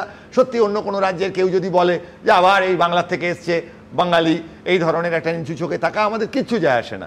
আমরা জানি শিক্ষা সংস্কৃতিতে আমরা অনেকটা এগিয়ে, কিন্তু যে জায়গায় আমাদের পিছিয়ে দিচ্ছে রাজনৈতিক দলগুলো সেটা হচ্ছে তারা আমাদেরকে ব্যবহার করছে ভোটের স্বার্থে, এবং একই কারণে আজকে তৃণমূল কংগ্রেস এই গোটা বিষয়টিকে আগামী 2026 নির্বাচনে তাদের রাজনৈতিক ভাষ্য হিসেবে দুর্দান্ত ব্যবহার করছে। এবং তাদের করে দেয়া ভাষ্যে কিন্তু যখন সিপিএম আর কংগ্রেস মিছিল করছে, আপনি কেন শুনতে পাচ্ছেন না অনুপ্রবেশকারীর কথা? কারণ সিপিএম আর কংগ্রেস তৃণমূলের যে রাজনৈতিক ভাষ্য সেই ভাষ্যের মধ্যে পড়ে গেছে, এবং বিজেপি এই ভাষ্যের প্রতিক্রিয়ায় কিভাবে কাজ করবে, এবং তারা যেভাবে হিন্দু ভোটার একত্রিত করার চেষ্টা করছিলেন, ভালো খারাপ এ তো ভোটে বোঝা যাবে, তারাও কিন্তু এই মুহূর্তে কিভাবে এর উল্টো দিকের কথা বলবেন বাঙালি অস্মিতাকে সামলে রেখে, এটাও অত্যন্ত গুরুত্বপূর্ণ প্রশ্ন। অর্থাৎ দুটো কথা আমি বলবো। শুভময়দার কথা অনুযায়ী যে ন্যারেটিভটা সেট করছে তৃণমূল কংগ্রেস, পাশাপাশি আরেকটা বাক্য, একটা ভাব আমি তুলে নেব যে প্রায় শুভময়দা যা বললেন, বিশেষ করে শেষের অংশে, বাঙালিকে তাহলে বলতে হবে রেখেছো ভোটার করে মানুষ করনি। না সুমন, আমি শুভময়দা বলছিলেন ঘটনাচক্রে তোমার অডিও ভিজুয়ালি দেখছিলাম যে দিল্লির যে বাঙালিরা তারা 20 বছর ধরে দিল্লিতে আছেন, নির্মাণ শ্রমিকের কাজ করছেন। 20 বছর আগে রাজ্যে তো তৃণমূল ক্ষমতায় ছিল না, এবং আমি জানি না রোহিঙ্গা মুসলমানরা তারা কি করে বাংলা ভাষায় 20 বছর আগে থেকে কথা বলেছে, এই বুৎপত্তি তারা কবে থেকে লাভ করেছে আমরা জানতাম না। দ্বিতীয় কথা, আসলে সমস্যা তুমি এটা নিয়ে নিশ্চয়ই বলছো না যে পরিযায়ী শ্রমিকের সংখ্যা আমাদের রাজ্য থেকে যারা উচ্চ মজুরির জন্য অন্য রাজ্যে চলে যাচ্ছে লাফিয়ে লাফিয়ে বাড়ছে। এই মুহূর্তে সরকারি পরিসংখ্যান 2023-এ 16,56,952। আমি বছর ধরে ধরে দেখাবো কিভাবে বেরিয়ে, তোমার মনে থাকবে তুমি আমি একসঙ্গে আলোচনা করেছি, তামান্নার বাবা শুধুমাত্র উড়িষ্যা রাজ্যে গেছিলেন তার কারণ ওই যে মেয়েটি আমাদের ছেড়ে চলে গেছে, ওই মেয়েটাকে ইংলিশ মিডিয়াম স্কুলে পড়াবেন বলে, এবং উড়িষ্যার মজুরির হার পশ্চিমবঙ্গে মজুরির হারের থেকে বেশি। নিজে তো কর্পোরেটে দীর্ঘদিন চাকরি করেছি, আমি দেখেছি অনসাইট পাওয়ার জন্য ছেলেমেয়েরা মুখিয়ে থাকে, স্বাভাবিক। আমরা আসলে হোয়াইট কলার পরিযায়ী শ্রমিকদের খুব গ্লোরিফাই করি, যে যেখানে সাম্মানিক বেশি পাবে, মায়না বেশি পাবে, তারা কেউ এটা খুব দুর্ভাগ্য যে এরা কই হোয়াইট কালার জবের জন্য যায়নি। না না, ডিমিন কেন করবো, কিন্তু তোমায় এটা অর্থনৈতিক বাস্তবতা মানতে হবে যে অন্যান্য বেশিরভাগ রাজ্যের মজুরি আমাদের পশ্চিমবঙ্গের মজুরি থেকে বেশি, অনেক কম, এটাও মানতে হবে। মজুরি বাড়বে না। আমি দ্বিতীয় কথা বলছি, শুনুন আরেকটা জিনিস, আন্তোনিও গ্রামসি একজন বিশিষ্ট চিন্তাবিদ, তিনি কালচারাল হেজিমনি কনসেপ্টটা ইমপ্লিমেন্ট করেছিলেন। এই হেজিমনিটা কি জানেন তো, আসলে আমরা হিন্দির দাসত্ব করব, হিন্দু এই যে সারাক্ষণ হিন্দুত্ববাদী কথা বলে, এই দিল্লির এই বসন্ত কুঞ্জের এলাকায় শিব মন্দির আর কালী ঠাকুরের মন্দির ভেঙে দিয়েছে, কোন হিন্দুত্ববাদের ধ্বজা ধরছে এরা? আসলে টার্গেট বাঙালি না, হিন্দুত্ববাদী না, হিন্দুত্ববাদী। যেই সেলুলার জেলে 71% বিপ্লবী বাঙালি, তারা বাঙালির নামে সেলুলার জেল করেছে। মানে দাদা, মানে অরূপদা প্রথম যখন শুরু করেছিলেন যে কবির শুরু শেষে কবির সুমন সাহেবের একটা গানের কথা বলেন, কোন কবির সুমন সাহেব বাঙালির মাকে নিয়ে কি বলেছেন না, উনি বলে যাচ্ছে, এখন আর রিপিট করাচ্ছে না। যাই হোক, সব চ্যাপ্টারে যাচ্ছি না। দেখো সুমন দা, প্র্যাকটিক্যাল হচ্ছে দেশটা সবার, দেশটা সবার, দেশের প্রোটেক্ট করার দায়িত্ব সবার, কেন্দ্র সরকারের দায়িত্ব, রাজ্য সরকারের দায়িত্ব। বিএসসি যদি ঢুকছে তো ল্যান্ড দিচ্ছে, সেরকম সার্টিফিকেট করতে আসছে, আইডি করতে আসছে। আর লাস্টের কথা দাদা, সৌমাদের লাস্ট কথা থেকে ধরে বলবো, সিপিএম প্লাস কংগ্রেস তৃণমূলের ট্র্যাপে যাচ্ছে, তৃণমূলে যাবে না কেন? জোট ধর্ম তো কর্ণাটকায় হচ্ছে না, কেরালায় অপারেশন ক্লিন হচ্ছে না, জোট ধর্ম পালন করতে হবে। তো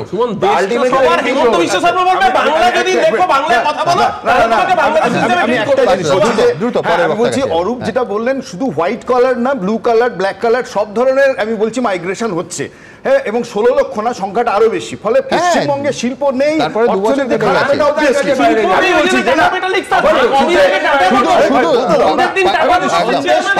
শুধু যদি পরিযায়ী শ্রমিকের কথা বলেন, বিহারের পরেই গোটা দেশের পরিযায়ী শ্রমিক সাপ্লায়ার রাজ্য হিসেবে 2 নম্বরে পশ্চিমবঙ্গ। আমি আপনাকে ওইটাই বলতে চাচ্ছিলাম,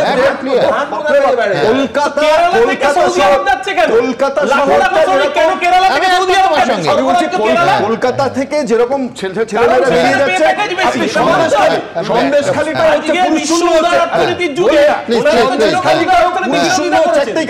আমি আপনাকে সেই কারণের জন্য বলছি যে শুভময় যেটা দিয়ে শেষ করলো, আমি বলছি দক্ষিণপন্থী রাজনীতির এই ন্যারেশন সেট করাটা শুধুমাত্র এদেশে নরেন্দ্র মোদী করছেন না, আপনি ডোনাল্ড ট্রাম্পও ক্ষমতায় আসার পর এই যে পুশব্যাকের যে রাজনীতিটা করেছেন, আর যে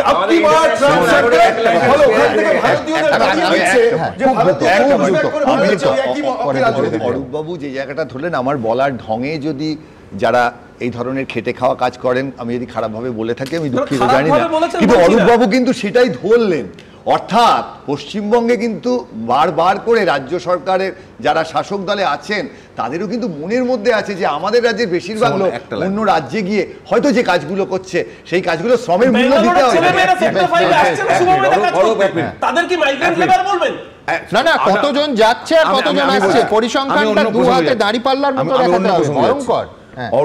অরূপ রাইটলি সেড, অরূপ টেলিভিশনটা যারা দেখছেন পরিষ্কার দেখিয়ে দিলেন আজকে তৃণমূল কোথায় দাঁড়িয়ে। কি বললেন অরূপ? গর্ব করে বলল টাটা মোটরসের চেয়ারম্যান এসেছিলেন, কি উন্নয়ন। Thank you Arup. টাটা মেটালিক্স আসছে, সেই বিনিয়োগ করতে বলতে লজ্জা লাগা উচিত, বলতে লজ্জা লাগা উচিত। কটা ইন্ডাস্ট্রি হয়েছে, কটা ইন্ডাস্ট্রি হয়েছে।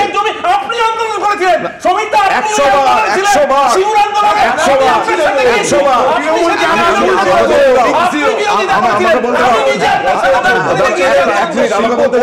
তুমি আমাকে বলো কটা ইন্ডাস্ট্রি হয়েছে, এতগুলো দিয়ে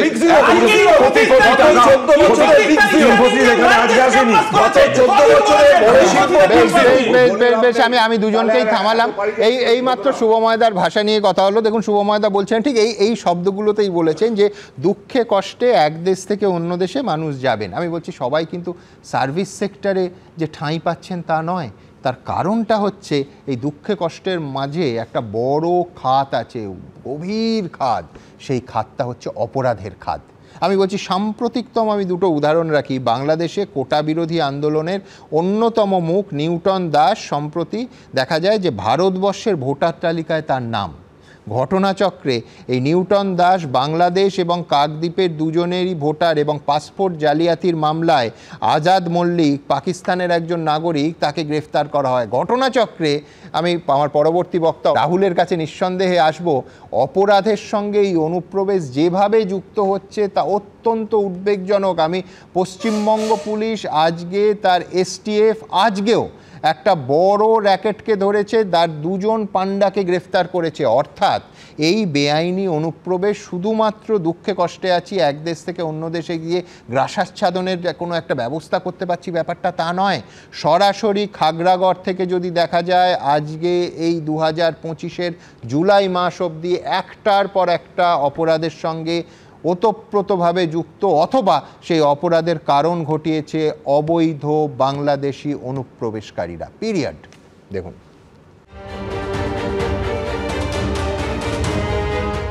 ভোটার কার্ড থেকে আধার কিংবা রেশন কার্ড, চারদিকে জাল নথি ছড়াছড়ি। নিত্যদিন জাল নথি চক্রের পর্দাফাঁস হচ্ছে। এমনকি জাল নথি দিয়ে আসল ভোটার কার্ড তৈরি হচ্ছে, তাও আবার পৌঁছে যাচ্ছে জঙ্গিদের হাতে। এ রাজ্যে এমন নজিরও আছে। আধার কার্ড জাল কোথায় হয়? এর তো কারখানা পশ্চিম বাংলা, এবং তাতে এখানকার বিভিন্ন তৃণমূলীদের সমর্থনে।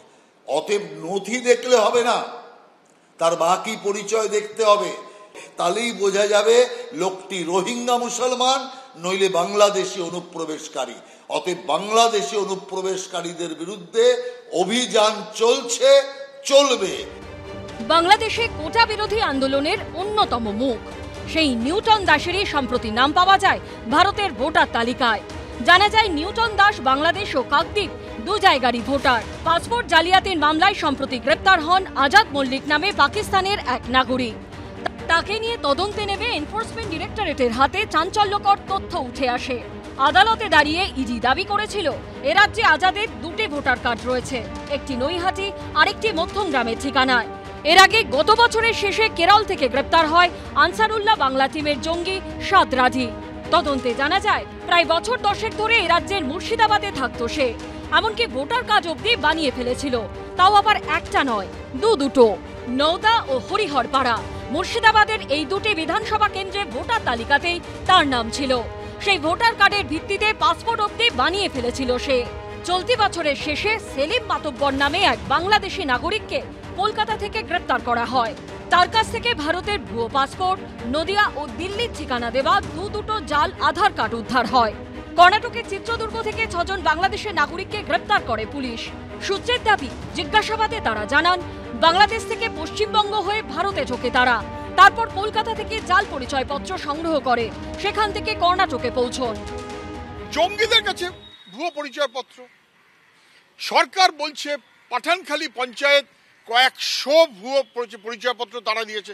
সরকার বলছে দুয়ারে সরকার কিসব কি করে এত ভুয়ো কাগজপত্র দিয়েছে যে মানুষ যে তার সঠিক পরিচয়পত্র নিয়ে চলেছেন সেই মানুষকে 10 বার প্রশ্নের মুখে পড়তে হচ্ছে। আধারটা দেওয়ার দায়িত্ব কার? পশ্চিমবঙ্গ সরকারের।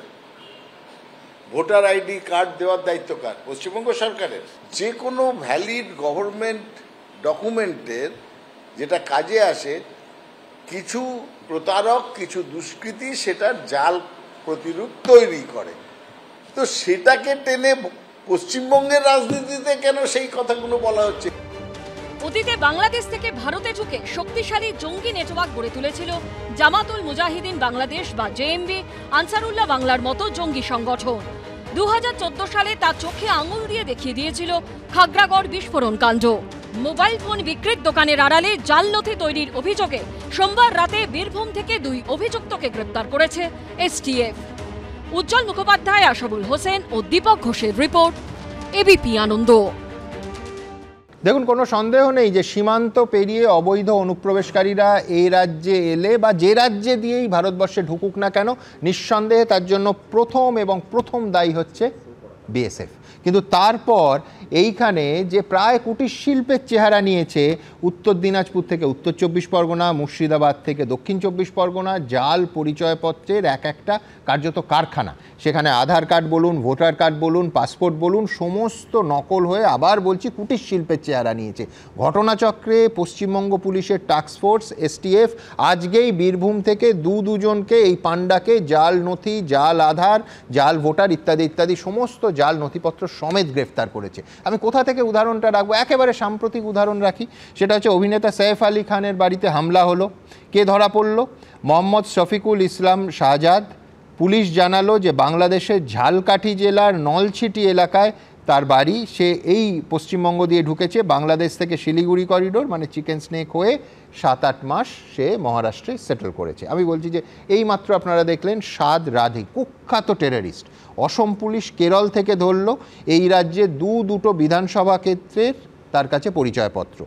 আরও পিছনে চলে যান, খাগড়াগড়, জেএমবি জঙ্গি, বাংলাদেশ স্লিপার সেল, সমস্ত পরিচয়পত্র সমেত। আমার রাহুলের কাছে মূল প্রশ্ন থাকবে, একেবারে রাহুলের সঙ্গে আগে থেকেই আমি একমত হয়ে নিচ্ছি যে সীমান্ত পার হলে বাবা প্রথম দায়িত্ব বিএসএফের, কিন্তু এখানে এসে সে যে পর জাল পরিচয়পত্র তৈরি করছে তার দায়িত্ব তো নিতেই হবে রাজ্যকে। দেখো, আমি একটা কথা সুমন, তোমার সাথে আমি একদম একমত। কোথাও দাঁড়িয়ে দেশের সার্বভৌমত্ব প্রশ্ন নিশ্চয়ই আছে, এবং কোথাও দাঁড়িয়ে এখানে ঢুকছে এবং অনুপ্রবেশকারীরা, তুমি যেটা বলছো কোথাও জাল পাসপোর্ট, যার কথা তুমি একটু আগে বললে, সেই লিটনের আধার কার্ড তৈরি করার মূল জায়গা ছিল কিন্তু বাংলাদেশে, খুদ বাংলাদেশ থেকে তৈরি করে এসেছিল।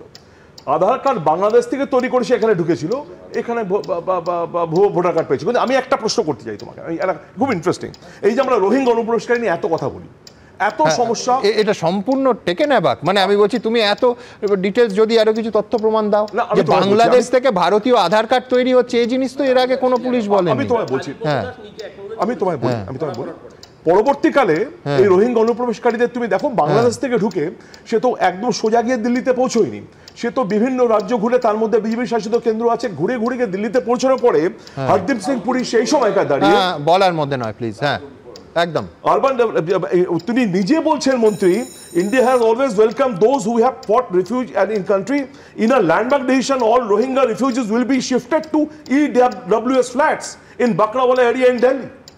সেখানে হরদীপ সিং পুরী নিজে অনুপ্রবেশকারীদের জায়গা দিচ্ছেন, ফ্ল্যাট দিচ্ছেন, এটা জেনে তার অনুপ্রবেশ করেছে।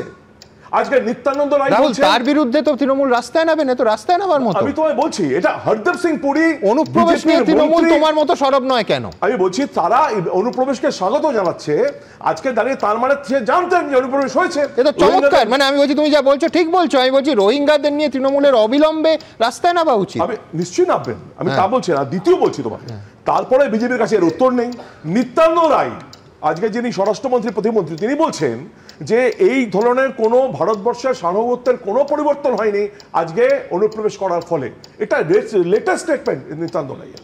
তো আজকে বিজেপি তো মেনেই নিচ্ছে যে অনুপ্রবেশ নেই, এবং অনুপ্রবেশ হলেও তৃণমূল তো মানছে না। তৃণমূল কবে রাস্তায় নামবে অনুপ্রবেশ ইস্যুতে? তুমি এটা অন্য প্রসঙ্গে যাচ্ছ, আমি তো আগে বলেছি যে প্রসঙ্গ আজকে বিষয়টাই তো বারবার দাগিয়ে দেওয়া হচ্ছে।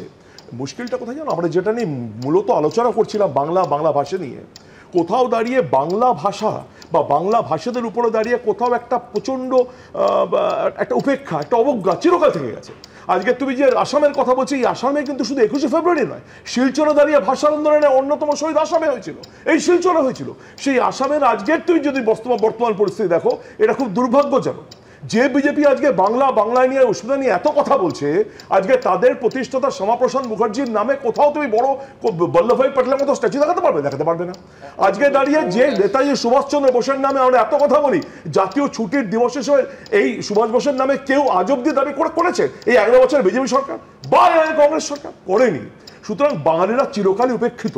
আমি আরেকটা কথা বলি, যে বিজেপি এত বড় কথা বলছে নেতাজির মূর্তিটা, সেটা বিজেপি সরকার 14তে আসার পরই বসিয়েছে। না, আমি তোমাকে যেটা বলি, আরেকটা কথা বলি, আজকে তোমার যে বাংলা নিয়ে এত আমরা চিন্তিত, এত গর্বিত, এত আমরা বিজেপি এত কথা, শ্রমিকবাবু শক্তিবাবুর কবিতা ছেড়ে দাও তুমি, এই বাংলা ভাগের কথা তো বিজেপি সাংসদরাই বারবার বলছে।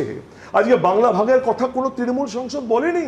সুরেন্দ্র সিং আলওয়ালে থেকে আরম্ভ করে জর্জ বার্লা, যেদিকে তাকিয়ে দেখবে তারা বলছে বাংলাকে ভেঙে দাও। একটা শুধু ছোট্ট প্রশ্ন, জন বার্লা এখন কোন দলে, জন বার্লা কোন দলে গেলেন জানো বিজেপি থেকে? এখন আমি তৃণমূল কংগ্রেস। তো আমি তোমাকে ভুল বলছি না তো? তখন ঠিক করে ভেঙে বলো। তো এটা ব্যক্তিগত মতামত ছিল না, কার মতামত ছিল? মতামত, এটা তো বিজেপির ভাষা, এটা তো বিজেপির দাবি। আমার তো মনে আছে জন বার্লা যখন আমাদের অনুষ্ঠান করেছিলাম, রাহুল তুমিও সম্ভবত সেই অনুষ্ঠানে অতিথি ছিলে, যে জন বার্লার বক্তব্য স্টুডিওর বিজেপি প্রতিনিধি আর বিজেপির রাজ্য সভাপতি ডিনাই কি করে করছেন, তারা বলেছিলেন ব্যক্তিগত মতামত। আজকে তৃণমূলে আসার পরে রাহুল চক্রবর্তী বলছে জন বার্লা ব্যক্তিগত মতামত। অরূপ চক্রবর্তী এতক্ষণ যা বললেন শ্রী পার্টির দলের বক্তব্য বললো, আমি সেটাই বলছি। যখন সুরেন্দ্র সিং গলিয়া বলেছিল পুরোপুরি স্পষ্ট জনমালার কথা বলছো, জন বার্লা আমি পরে আমি একটা ছোট কথা বলছি, অন্ধ্রের জন্য তেলুগুদের জন্য অন্ধ্রপ্রদেশ, ঝাড়খণ্ডের জন্য ঝাড়খণ্ড, সবার জন্য যদি থাকতে পারে রাজ্য, তাহলে কেন গোর্খাদের জন্য গোর্খাল্যান্ড হবে না? এই বলে ভোট চেয়েছিল কে? তার নাম সুরিন্দর সিং আলুওয়ালিয়া। আজকে বাংলা ভাগকে প্রকাশ্যে প্রকাশ্যে বাংলা ভাগকে দিনের পর দিন যিনি অন ক্যামেরা দাবি তুলেছেন সেই জন বার্লা বিজেপি ছেড়ে এখন তৃণমূল কংগ্রেসে। বটম লাইন এটাই। মনে করে দিই, বাগদাতে একটা পার্টিকুলার পঞ্চায়েত পাওয়া গেছিল, তোমরাও শো করেছো, সেখান থেকে কয়েক দিনের মধ্যে কয়েক হাজার বার্থ সার্টিফিকেট ইস্যু হয়েছিল। ওখানকার এক সেক্রেটারি পঞ্চায়েত, টেম্পোরারি না পার্মানেন্ট, তার স্যালারি হচ্ছে 3,500 টাকা, তার ব্যাংক ব্যালেন্স ছিল 3.5 কোটি টাকা। আমরা এখানে যারা আছি কারো 3.5 কোটি ব্যাংক ব্যালেন্স নেই, আশা করছি, আমি অরূপদারও বিশ্বাস করি অরূপদারও নেই। রাহুলদা সব জানে, রাহুলদা কোথায় তৈরি হয়েছে জানে, অ্যাড্রেস জানে। আমি তো অনুরোধ করবো রাহুলদাকে তাড়াতাড়ি অ্যাড্রেসগুলো দাও, এজেন্সিকে দাও। হিমন্ত বিশ্ব শর্মা যা বলেছেন আজকে সেটা ক্ল্যারিফাইও করেছেন, কিন্তু পাশাপাশি নিঃসন্দেহে অসমের মুখ্যমন্ত্রী হিমন্ত বিশ্ব শর্মা যা বলেছেন, আমি একবার আসবো অরূপ, দেখে নাও, তোমার বলতে আরো সুবিধা হবে। ঠিক কি বলেছিলেন? ইমিগ্ৰেণ্ট মুছলিমে তেওঁলোকে সদায় বঙালী বুলিয়ে লিখি আহিছে, নতুনকৈ ইয়াত থ্ৰেটনিং দিবলগীয়া একো নাই। বাংলায় কথা বললে কি বাংলাদেশি? বাংলাভাষীদের অসম্মানের অভিযোগে বুধবার পথে নামছেন মমতা বন্দ্যোপাধ্যায়। এরই মধ্যে বিজেপি শাসিত অসমের মুখ্যমন্ত্রীর বিরুদ্ধে বাংলা বিদ্বেষের মারাত্মক অভিযোগ উঠেছে, যা নিয়ে সরব হয়েছে তৃণমূল। সম্প্রতি অসমে বসবাসকারী বাংলাভাষীদের নিয়ে বিতর্কিত মন্তব্য করেন উত্তর পূর্বে নরেন্দ্র মোদী অমিত শাহ সেনাপতি হিমন্ত বিশ্ব শর্মা। যদি ঘৰত তুমি বঙালী ভাষাত কথা পাতা, তুমি পঞ্জীয়নত অসমীয়া ভাষাত কথা পাতা বুলি মিছা তথ্য কিয় দিবা? কাৰণ পঞ্জীয়নত লোকপিয়লত মিছা তথ্য দিয়াটো অপৰাধ হয়। নিজৰ যি ভাষাত ঘৰত কথা পাতে সেই ভাষা লিখক, মিছা কথা কেতিয়াও লোকপিয়লত নিদিব। লোকপিয়লত মিছা তথ্য দিলে জেল হয়। গতিকে এইবিলাক ভয় বিজেপি চৰকাৰে নাখায়, হিমন্ত বিশ্ব শৰ্মাই নাখায়। এভিকশন চলি আছে, চলি থাকে। বিজেপি শাসিত অসমের মুখ্যমন্ত্রীর বিরুদ্ধে বিদ্বেষমূলক মন্তব্যের অভিযোগে সরব হয়েছে তৃণমূল। অদ্ভুত ব্যাপার, হেমন্ত বিশ্ব শর্মা এদের ভোট নিয়ে নির্বাচিত হয়েছিলেন। ভুল পথে কিন্তু এনআরসি করার চক্রান্ত দেশ জুড়ে শুরু হয়েছে। তার কারণ তারা জানে সাধারণ মানুষের ভোটে তারা নির্বাচন জিতবে না। এরই মধ্যে নিজের বক্তব্যের ব্যাখ্যা দিয়ে মঙ্গলবার এক্স পোস্টে অসমের মুখ্যমন্ত্রী লেখেন, অসম কয়েক দশক ধরে বাংলাদেশি মুসলিমদের অবৈধ অনুপ্রবেশের বিরুদ্ধে লড়াই চালিয়ে আসছে। আমার মন্তব্যকে বিকৃত করে আমাকে বাঙালি বিরোধী হিসেবে তুলে ধরার চেষ্টা করছে তৃণমূল। এটা আসলে বাংলাদেশ থেকে আসা মুসলিম অনুপ্রবেশকারীদের রক্ষা করার মরিয়া চক্রান্ত ছাড়া আর কিছুই নয়, যাদের উপস্থিতি আমাদের জাতির জনসংখ্যাগত কাঠামোকে পরিবর্তনের হুমকি দেয়। অসমের মুখ্যমন্ত্রীর এই পোস্টকে রিপোস্ট করে শুভেন্দু অধিকারী এক্স পোস্ট করেছেন, লিখেছেন, মমতা বন্দ্যোপাধ্যায় ও তার তৃণমূল নির্লজ্জভাবে এই অনুপ্রবেশকারীদের উপর নির্ভর করছে, তাদের সুরক্ষা দিচ্ছে এবং নোংরা ভোট ব্যাংক রাজনীতির জন্য তাদের ভোটার তালিকায় জায়গা পাওয়ার পথ তৈরি করে দিচ্ছে, কারণ তাদের রাজনৈতিকভাবে টিকে থাকা নির্ভর করছে এদের ওপরেই। ব্যাপার হচ্ছে হেমন্ত বিশ্ব শর্মা পরিষ্কারভাবে জানিয়ে দিয়েছে, আর বিজেপিও বারবার জানিয়েছে, বাংলাদেশি অনুপ্রবেশকারী মুসলমান যারা, তাদের বিরুদ্ধে বিজেপির আওয়াজ, তাদেরকে বাংলাদেশে ফেরত পাঠানো, তাদের বিরুদ্ধে ব্যবস্থা, এটাই বিজেপির উদ্দেশ্য। অতএব পশ্চিম বাংলার নাগরিক, পশ্চিম বাংলার বাঙালি কোথাও গিয়ে বিপদে পড়বেন না। শুভেন্দু অধিকারী কি বললেন ওই গদ্দার অধিকারী কথার উত্তর আমি দেবো না, তিনি আবল তাবল বকেন। তার কারণ তিনি সাম্প্রদায়িক, ইজ এ কমিউনাল, আমি খুব ক্লিয়ারলি বলছি, এবং কমিউনাল লাইনে তিনি বাংলা বিভাজন করতে চান। বিভাজনের রাজনীতিতে হাঁটছেন দিল্লির কোন বন্ধুর ইশারায়। আগে উনি শ্রমিক ভট্টাচার্যের সঙ্গে আলোচনায় বসুন যে কোনটা হবে বিজেপির বেঙ্গল লাইন। পরিসংখ্যান বলছে বাংলা ভাষায় কথা বলা মানুষের সংখ্যা ভারতে দিনে দিনে কমছে। 1991 সালের জনগণনা অনুযায়ী ভারতে মোট জনসংখ্যার 8.3% মানুষ বাংলা ভাষায় কথা বলতেন। 2001 সালে সেই সংখ্যাটা কমে হয় 8.11%। 2011 সালের শেষ জনগণনায় তা কমে দাঁড়ায় 8.03%। ঐশী মুখোপাধ্যায়, দীপক ঘোষ, এবিপি আনন্দ। দেখুন, আলোচনার এই পর্বে আবার পরিষ্কার করে বলি যে উড়িষ্যা, ছত্তিশগড়, মহারাষ্ট্র বা দিল্লি, যেখানেই এইভাবে বাঙালি এবং পশ্চিমবঙ্গের পরিযায়ী বৈধ নাগরিক, পরিযায়ী শ্রমিকদের ওপর যে অত্যাচার, যে হেনস্থা হচ্ছে, তার বিরুদ্ধে আজকে যারা পথে নেমেছেন, আগামীকাল মুখ্যমন্ত্রী অভিষেক বন্দ্যোপাধ্যায় পথে নামবেন। আমি সাধুবাদ জানাচ্ছি, স্বাগত। কিন্তু পাশাপাশি এইটাও দয়া করে আমাদের রাজ্যের কর্ণধাররা, শাসক হতে পারেন, বিরোধী হতে পারেন, তারা ভেবে দেখবেন যে এই পরিযায়ী শ্রমিকদের এই বিপুল সংখ্যা, একটার পর একটা সরকারি পরিসংখ্যান আপনাদের দেখালাম, যে প্রতি বছর বাংলা থেকে পরিযায়ী শ্রমিক বাইরে কাজ করতে যাচ্ছেন, এই সংখ্যাটা বাড়ছে কেন? আজকে এই অনুষ্ঠানে লাইভে বসে চোখের জল ফেলতে ফেলতে তামান্নার মা বলছিলেন যে তার মেয়েকে ইংলিশ মিডিয়ামে পড়াবেন, বাইরে মজুরির পরিমাণটা বেশি, সেই জন্য প্রতিবেশী রাজ্য উড়িষ্যায় তার বাবা গেছে মেয়েকে ইংলিশ মিডিয়ামে পড়াবেন বলে। আমি তাদের সিদ্ধান্ত বলছি না, কিন্তু কেন, কোন কারণে আজকের বাংলার মানুষকে পরিযায়ী শ্রমিক হিসেবে কাজ করে গোটা ভারতবর্ষে যেতে হচ্ছে, এই প্রশ্ন কি কেউ তুলবেন? কেন যেতে হবে আজকে এই ক্ষেত্রে, সেই প্রশ্নটাও সমানভাবে তোলা হোক। আর সেই প্রশ্ন নিয়ে রবীন্দ্রনাথ ভট্টাচার্যের কাছে যাব। পাশাপাশি বলবো যে মুখ্যমন্ত্রী একটা পোর্টাল, কোভিডের পর একটা পোর্টাল চালু করেছিলেন, তাতে বলেছিলেন যে স্বেচ্ছায় সরকারি পোর্টালে তারা নথিভুক্ত করুন যারা পরিযায়ী শ্রমিকের কাজ করতে বাইরে যাচ্ছেন। আজকে এই মুহূর্তে সেই স্বেচ্ছায় সরকারি পোর্টালে এই বাংলার পরিযায়ী শ্রমিকের সংখ্যা, বুঝতেই পারছেন আসল সংখ্যা অনেক বেশি, কিন্তু শুধুমাত্র স্বেচ্ছায় নথিভুক্ত করেছেন 22 লক্ষ। আই রিপিট, 22 লক্ষ। কোথাও কি পরিযায়ী শ্রমিকদের দুঃখ দুর্দশা, বাইরে হেনস্থা, এসব কিছু ইস্যু, অত্যন্ত বড় ইস্যু, প্রত্যেকটা মানুষের রুখে দাঁড়ানো প্রয়োজন। কিন্তু কেন মানুষকে অন্য রাজ্যে পরিযায়ী শ্রমিকের কাজ করতে হচ্ছে, এই প্রশ্নটা আমরা তুলব না? তুলতেই হবে। রবীন্দ্রনাথ ভট্টাচার্য।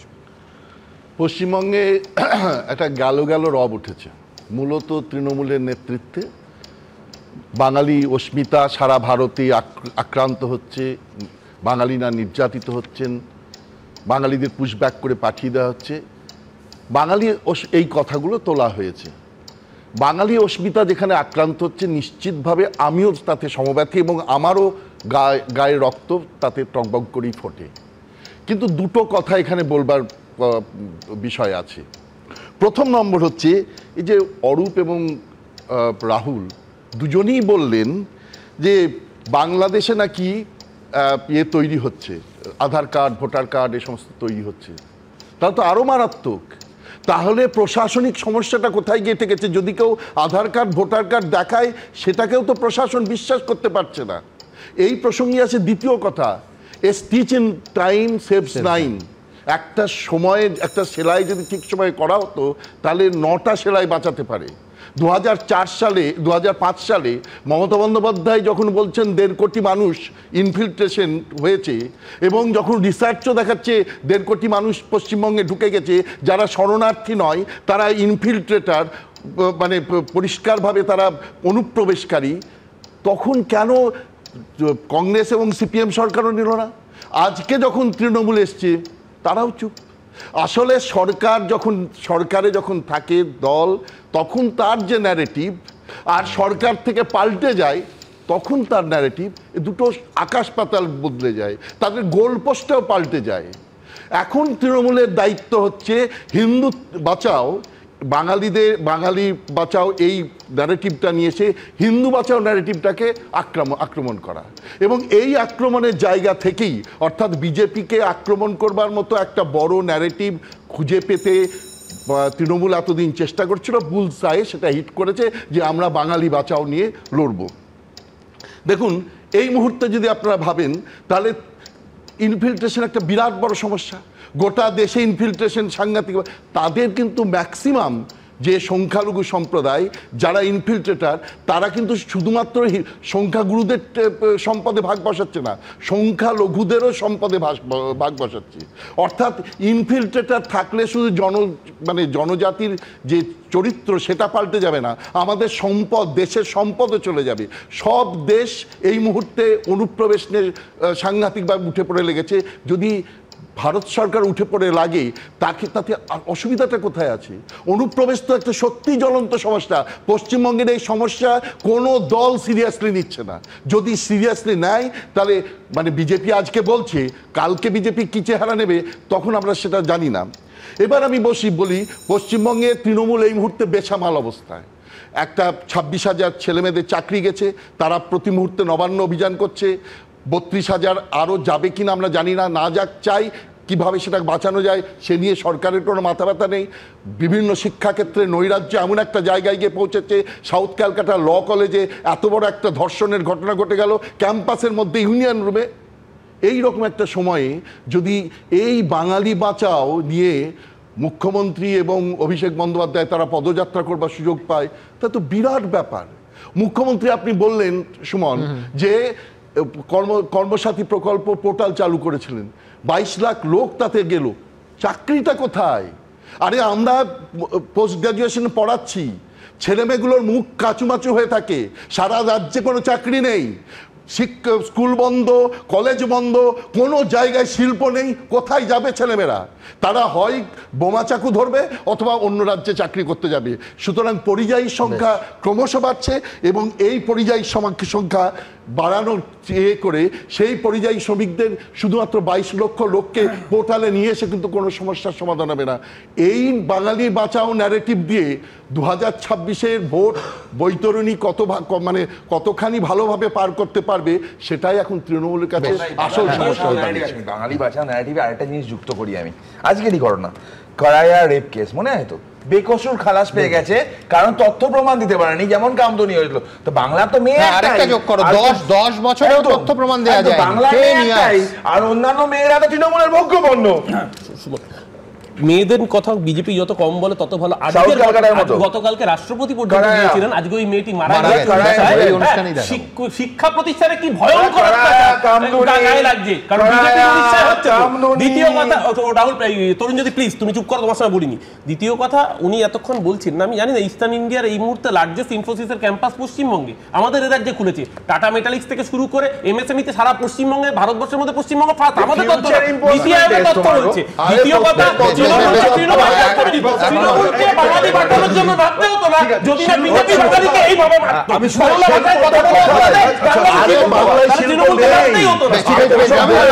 কিন্তু তার আগে আমার পরবর্তী বক্তা রাজাদার কাছে যেতেই হবে। সেটা হচ্ছে যে মুখ্যমন্ত্রী নিজে এই যে বলছে না, অরূপ একটু আগে বললো যে বললেন যে বাইরে যদি ভালো টাকা পায় চলে যাবে, ভালো টাকা পায় বাইরে যাবে। মমতা বন্দ্যোপাধ্যায় মে মাসে বলেছিলেন, কথাটা শুনে না, মে মাসে 2025 সালের মে মাসে মমতা বন্দ্যোপাধ্যায় বলেছেন আপনারা দেশের মধ্যে চাকরি করতে আসুন, আপনারা বাইরে যাবেন না, কেউ পাচ্ছে না চাকরি। রবীন্দ্রনাথ বাবু যেটা বলার চেষ্টা করছেন, আমি বলছি সমালোচনার শব্দগুলো একই আছে, শুধু চেয়ারে বিশ্বনাথ দা নেই, আজকে রবীন্দ্রনাথ ভট্টাচার্য আছেন, কিন্তু জোকস অ্যাপার্ট আমি বলছি একেবারে ওই লেন্স চশমা সব একই রকম আছে।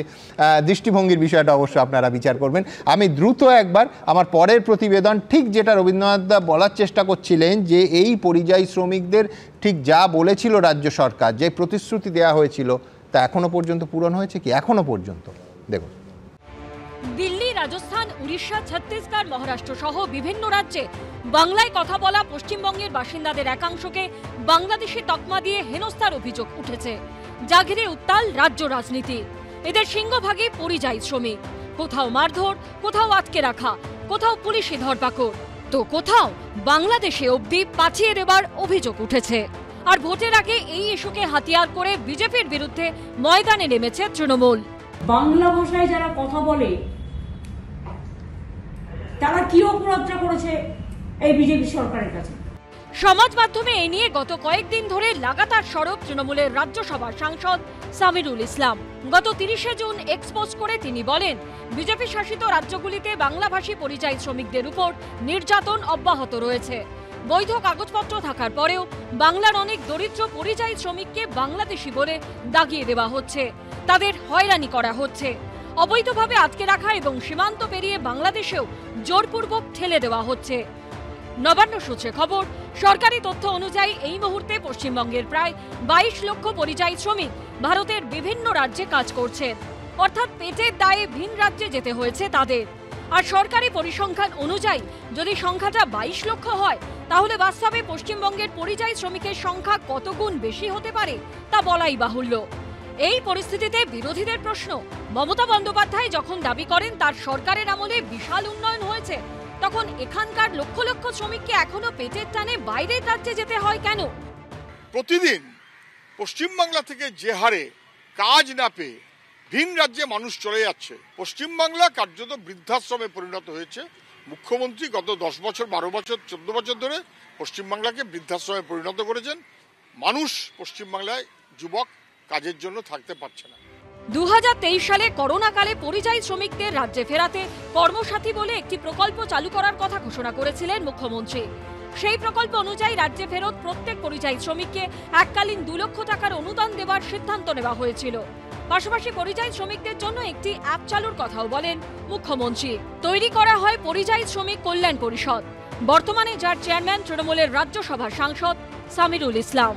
I will request you that we have already started one app for পরিযায়ী শ্রমিক যারা বাইরে আছেন, আপনারা তাদের নিয়ে আসুন। আমরা আপনাদের একটা ডেটা ব্যাংক দিয়ে দেবো এবং সেই ডেটা ব্যাংকে সবাইকে দিয়ে যদি কাজে লাগান, আমি মনে করি already they are trained, so you don't need the 10 people, already they are skilled and they are going here and there. More than 50 lakhs people are there. কিন্তু সূত্রের খবর, সেই অ্যাপ এখনো তৈরি হয়নি। পরিযায়ী শ্রমিক সমস্যারও বিশেষ কোনো সমাধান হয়নি। এই ইস্যুতে তৃণমূল সরকারকে চেপে ধরেছে বিরোধীরা। যখন করোনা কাল হলো তখন জানা গেল যে 53 লক্ষ পরিযায়ী শ্রমিক যারা বাংলার, তারা এখানে আসতে চায়। আর মমতা ব্যানার্জি আজকে বাংলা বাংলা করছে। এই বাংলার শ্রমিকদের যারা ঘরে ফিরতে চায় তাদের করোনা এক্সপ্রেস আখ্যা দিয়ে অপমান করেছে। তারা যাতে বাংলার যুবক বাংলায় ফিরে আসতে না পারে, এই সংকটকালে করোনার সময় তাদেরকে আটকে দিয়েছে। বাংলার থেকে বাইরের রাজ্যে কাজ করতে যাওয়া এটা কি নতুন? যুগ যুগ ধরে গেছেন। আবার যদি দেখেন অন্য রাজ্য থেকে বাংলায় লক্ষ লক্ষ মানুষ রয়েছেন, তার মানে বাংলায় কর্মসংস্থান আছে, অন্য রাজ্যে নেই। নবান্ন সূত্রে খবর, সম্প্রতি জেলা শাসকের কাছে নির্দেশ গেছে কোন জেলায় কত পরিযায়ী শ্রমিক রয়েছে, তারা কোন রাজ্যে কি কাজ করছেন, তাদের নাম ঠিকানা সহ বিস্তারিত তথ্য জোগাড় করার। সুমন ঘরাই, আশাবুল হোসেন ও দীপক ঘোষের রিপোর্ট, এবিপি আনন্দ। দেখুন সব মিলিয়ে আমরা কোথায় দাঁড়িয়ে আছি। সব থেকে বড় কথা, কাকদ্বীপের একটা কলোনি, আমি বিস্তারিত প্রতিবেদনে দেখাবো, স্টিমারহাট কলোনি, নদীর চর দখল করে ম্যানগ্রোভের অরণ্য সম্পূর্ণ বেআইনিভাবে সেটাকে কেটে অধিকাংশ সেই চরে যারা আছে তারা বাংলাদেশি বলে অভিযোগ। আমি বলছি 2024 ভোটের আগে কাকদ্বীপ বিধানসভা এলাকার 3টে পঞ্চায়েত এলাকায়, ভাবুন মাত্র 3টে পঞ্চায়েত এলাকায় শুধু ভোট বেড়েছে 6000। আমি বলছি এরপর কল্যাণ বন্দ্যোপাধ্যায় যখন 1 জুলাই নির্বাচন কমিশনের থেকে বৈঠক থেকে বেরিয়ে কল্যাণ বন্দ্যোপাধ্যায়, ফিরহাদ হাকিম, চন্দ্রিমা ভট্টাচার্য, অরূপ বিশ্বাস, প্রকাশচিক বড়াইক, তার সেখান থেকে বেরিয়ে কল্যাণ বন্দ্যোপাধ্যায় বলেছেন যে বেসটা হওয়া উচিত 2024, মানে 2024-এ যে ভোটার আছে সে তো থাকবেই যে কোনো পরিস্থিতিতে। খুব স্বাভাবিকভাবেই বিরোধীরা বলার সুযোগ পেয়ে গেছিল যে 2024-কে বেস করতে বলার মধ্যেই কোথাও একটা শাসকের ইন্টেনশন নিয়ে প্রশ্ন তোলার সুযোগ এসে যায়। কি বলেছিলেন কল্যাণদা, দেখাবো। ইলেকশন কমিশনের যেটা উদ্দেশ্য যে নো ভোটার লেফট বিহাইন্ড, কোনো ভোটার যাতে বাদ না যায়। তা রিভিশন রোল যেটা হবে, যে আন্ডার দি স্ট্যাটুট যেটা আছে সেটাতে বেস লেভেল হওয়া উচিত 2024-এ যে যে ভোটার আছে সেসব ভোটার থাকবেই, ইরেসপেক্টিভ অফ এনি কন্ডিশন। আমি আবার আমার বেসিক প্রশ্নে ফেরত যাব অধ্যাপক রাজাগোপাল ধর চক্রবর্তীর কাছে, যে কেন এই রকম সুসময় এই বাংলার মানুষ, আচ্ছা নির্বাচনের কথা বলেই বলি, এই বাংলার ভোটাররা দেখবে না যেখানে একটা রাজনৈতিক দল একই সঙ্গে রাজ্যের বাইরে বাঙালিদের হেনস্থা এবং অনুপ্রবেশ ইস্যুতে একই রকম সরব হচ্ছে এবং সক্রিয় হচ্ছে। রাজাগোপাল বাবু। সুমন, দেখো যে বাঙালি শব্দটা যদি ব্যবহার করা যায় তাহলে পশ্চিমবঙ্গে ভোটে এটাকে আমরা সুবিধে পেতে পারি। আবার অনুপ্রবেশ শব্দটা যদি ভোটের সময় আমি ব্যবহার করি শাসক দল হিসাবে, তাহলে আবার আমার দোষ ত্রুটি ধরতে পারে মানুষ যে আমি কি করেছি, অনুপ্রবেশে আমি কিছু আটকাবার চেষ্টা করেছি। অথচ বিরোধী থাকাকালীন আমি দেখেছি যে আমি উত্তাল হয়েছি। 21শে জুলাইয়ের যে মুভমেন্ট ছিল সেটাও তো একই ব্যাপার, যে ভোটার কার্ড নিয়ে আসা, যে যারা অবৈধ তাদেরকে চিহ্নিত করা। সুতরাং যেভাবে আমরা অবৈধতা আটকাবার জন্যই কিন্তু রাজনীতি করেছি, আবার ক্ষমতা এসে অবৈধটাকে বৈধ করতে আমরা চাইছি। তো সুমন্ত, আমি একটু বিতর্কটা একটু ঘুরিয়ে অন্য জায়গায় নিয়ে যেতে চাই। নিশ্চয়ই। যেটা আমাদের এই যে যাদের আমরা বলছি যারা অনুপ্রবেশকারী, দেখা যায় যে একটা দেশ যখন গরিব দেশ থাকে, তার পাশে একটা অপেক্ষাকৃত ধনী দেশ থাকে, সেখানে মানুষ যায়। মেক্সিকো থেকে আমেরিকায় যায়, বাংলাদেশ থেকে মানুষ ইন্ডিয়াতে আসছে, কেন মজুরি অনেক বেশি। বাঙালি আবার যাচ্ছে আন্ধ্রতে, যাচ্ছে কেরালায়, যাচ্ছে, মজুরি সেখানে অনেক বেশি। অনেকটা ইকোনমিক মাইগ্রেন্ট এরা রয়ে গেছে। এরা কিন্তু একটা সময় দেখতে হবে যে আসামের লোকাল মানুষ এখন বিশেষ কাজ করতো না, বাংলাদেশ থেকে লোক নিয়ে আসা হতো। কেন? সেখানে শ্রমিকের অভাব ছিল। এই বাইরের যারা এসেছে, ইকোনমিক মাইগ্রেন্টরা এসেছে, তারা আসামকে ডেভেলপ করেছে। এই যে মেক্সিকানরা আমেরিকায় গেছে, তারা কিন্তু আমেরিকাকে ডেভেলপ করেছে, কম মজুরিতে তারা কাজ করেছে। এখন যে জায়গায় দাঁড়িয়ে আমরা অনুপ্রবেশদের কাছে একটা বেনিফিটটা দিলাম, আবার একটা সময় এলো আমি ভাবলাম না এদেরকে তাড়াতে হবে। আমেরিকাতে তুমি 2001 সেন্সাস যেটা দেখাচ্ছিলে, প্রায় 2 কোটি অবৈধ আছে। আমেরিকাতে ট্রাম্প এসে বলছেন 1.5 কোটি মতন অবৈধ আছে। কিন্তু ও বলছে আমি সবাইকে তাড়াবো। কি হলো? প্লেন ভাড়া করে কটা লোককে তাড়াতে পেরেছে। হ্যাঁ, আমরা দেখলাম ইন্ডিয়াতে 100 কতজনকে পাঠালো, দুবারে। মেক্সিকোতে পাঠিয়েছে, ব্রাজিলে পাঠিয়েছে, সব মিশিয়ে হাজারও হবে না। ওই 1.5 কোটি কখনো ছোঁয়া যাবে না। এখন আমাদের ওই ফিগার যদি 2 কোটি, এখন যদি 3 কোটি 4 কোটি হয়ে থাকে, আমরা কি পারবো? পারবো না। সুতরাং অনুপ্রবেশদের পুশব্যাক করতে হবে, এই ধারণা থেকে চলে আসতে হবে। সেটা সম্ভব নয়। আমাদের ইন্ডিয়ান যে রিয়েলিটি, বাস্তবতা, সেটা মেনে নিতে হবে। এই অনুপ্রবেশ তাড়াবো এই ভোটে, এই বলে আমি ভোট চাইবো, ওরা দেখো আমাদের তাড়াচ্ছে, তোমাদের তাড়াচ্ছে, তুমি আমার পথে এসো, এইভাবে যদি আমরা এগোতে থাকি, দেশের অর্থনৈতিক বিকাশ আর হবে না। বুঝে নিতে হবে যে হ্যাঁ, অনুপ্রবেশ ঢুকে পড়েছে, এদের তাড়ানোর জায়গা নেই, এটা আমাদের বুঝতে হবে। হতে পারে আমরা এদেরকে ভোটাধিকার সব জায়গায় দেবো কিনা সে নিয়ে একটা ভাবনা চিন্তা হতে পারে। এই তাড়িয়ে দেবো, আবার এই বিতর্কের মধ্যে গেলে কিন্তু যথেষ্ট বিপদ হতে পারে। তবে যেটা স্বাভাবিক, পশ্চিমবঙ্গ থেকে যে মানুষ অন্য জায়গায় যাচ্ছে, যদি উন্নয়ন এখানে সত্যিকারের হতো তাহলে যেত না, তাই না? মানুষ যায় কখন? যখন দেখা যাচ্ছে যে অন্য জায়গার আকর্ষণ বেশি, অন্য জায়গায় গেলে আমার সুবিধা হবে, আমার বাল বাচ্চা সুন্দরভাবে থাকবে। একটা সময় ছিল পশ্চিমবঙ্গে সারা ভারত থেকে পশ্চিমবঙ্গে আসতো, কেন? পশ্চিমবঙ্গ তখন আকর্ষণ ছিল, বেঁচে থাকার একটা জায়গা ছিল। আজ সেটা উল্টে গেছে। সুতরাং এই জায়গায় দাঁড়িয়ে আমরা যখন অনুপ্রবেশ, যাদেরকে বলছি যারা অনুপ্রবেশ করেছি, তাদের বেনিফিট, তাদের শ্রমের বেনিফিট আমি পেয়েছি। আসাম কি পাইনি? আসামে তো বেঙ্গল খাজা আন্দোলন কি আজকের হলো? কবে থেকে? লিঙ্গুইস্টিক মুভমেন্ট উড়িষ্যাতে বাঙালিদের বিরুদ্ধে আমাদের দীর্ঘদিন ধরে চলেছে। সুতরাং হট করে আসামেতে বাঙালি পেটাচ্ছে, উড়িষ্যায় বাঙালি পেটাচ্ছে, কালকে সব বাঙালি এক হও, কিন্তু এই করে কিন্তু আমরা দেশটাকে, আমরা ভোটের জন্য কিন্তু দেশটাকে নষ্ট করবো। হ্যাঁ, আমি আসবো, দুজনের কাছে আসবো। তার আগে কাকদ্বীপের উদাহরণটা দিলাম, খানিকক্ষণ আগে কেউ কলকাতা সংলগ্ন এলাকার কথা বলছিলেন, আমি দ্রুত একবার কাকদ্বীপের উদাহরণটা দেখে নেব। বাংলাভাষীদের বাংলাদেশি তকমা নিয়ে হেনস্থা বনাম বাংলাদেশিদের অনুপ্রবেশ, এই নিয়েই আপাতত তোলপাড় চলছে রাজ্য রাজনীতিতে। বাংলাভাষীদের হেনস্থা নিয়ে বুধবার পথে নামছেন মমতা বন্দ্যোপাধ্যায় ও অভিষেক বন্দ্যোপাধ্যায়। তার আগে মঙ্গলবারই এই ইস্যুকে হাতিয়ার করে ময়দানে নেমে পড়েছে সিপিএম কংগ্রেস, যা দেখে অনেকে প্রশ্ন তুলছেন, বাংলাদেশিদের অনুপ্রবেশের মতো জ্বলন্ত সমস্যা নিয়ে এরকম প্রতিবাদী বা কবে হবে? এ রাজ্যে বাংলাদেশি অনুপ্রবেশ যে কতটা মারাত্মক চেহারা নিয়েছে সেটা স্পষ্ট হয়ে যায় কাকদ্বীপের এই এলাকাগুলো দেখলেই। সেখানে একাধিক কলোনি রয়েছে, যেখানকার অধিকাংশ বাসিন্দাই বাংলাদেশ থেকে আসা। স্বামী বিবেকানন্দ গ্রাম পঞ্চায়েতের অন্তর্গত স্টিমার ঘাট নতুন কলোনি, কিছু আবার নদীর চর দখল করে রীতিমতো ম্যানগ্রোভ ধ্বংস করে গড়ে উঠেছে কলোনি। হাজার হাজার টাকায় বিক্রি হয়ে যাচ্ছে নদীর চর। কাকদ্বীপের স্বামী বিবেকানন্দ গ্রাম পঞ্চায়েতের অন্তর্গত স্টিমার ঘাট নতুন কলোনি, এই যে নতুন কলোনি যেটা একেবারে ম্যানগ্রোভ কেটে গড়ে উঠেছে, এবং এখানকারই বাসিন্দারা বলছেন যে এই যে কলোনিটা, এই নতুন কলোনির অধিকাংশ লোকজনই কিন্তু বাংলাদেশ থেকে আগত, এবং তাদের অনেকের কাছেই কিন্তু বৈধ নথিপত্র নেই। এখানে ম্যাক্সিমাম সবাই বাংলাদেশি, পিছনে এগুলো সব বাঙালি, জঙ্গল ঘেঁষা যেগুলো, সেগুলো সব বাংলাদেশি। অনেক হবে, 400-500 তো বেশি হবে। 400-500 ফ্যামিলি আছে।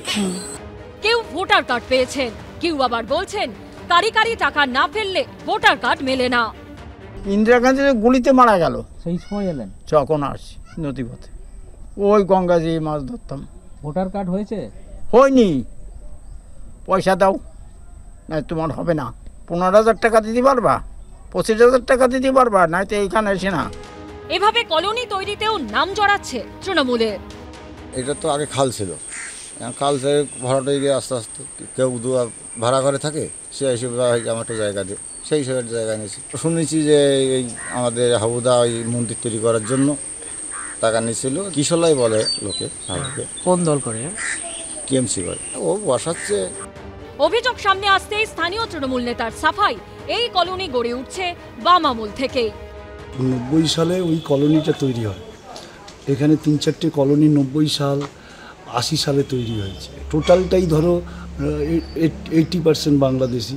তখন বাম জামানায় সব ইয়েদের ওই জাস্ট লোকাল নেতারা, বাম নেতারা, চর বলতে একেবারে টোটাল 80 সাল থেকে তো ওটা হয়ে এসছে। এটা তো আজকে 2025। কলোনিটার সৃষ্টি হয়েছে বাম জামানায়। সিপিএম আমল থেকে থাকলে তো এতদিনে ভোটার কার্ড আধার কার্ড হয়ে যেত।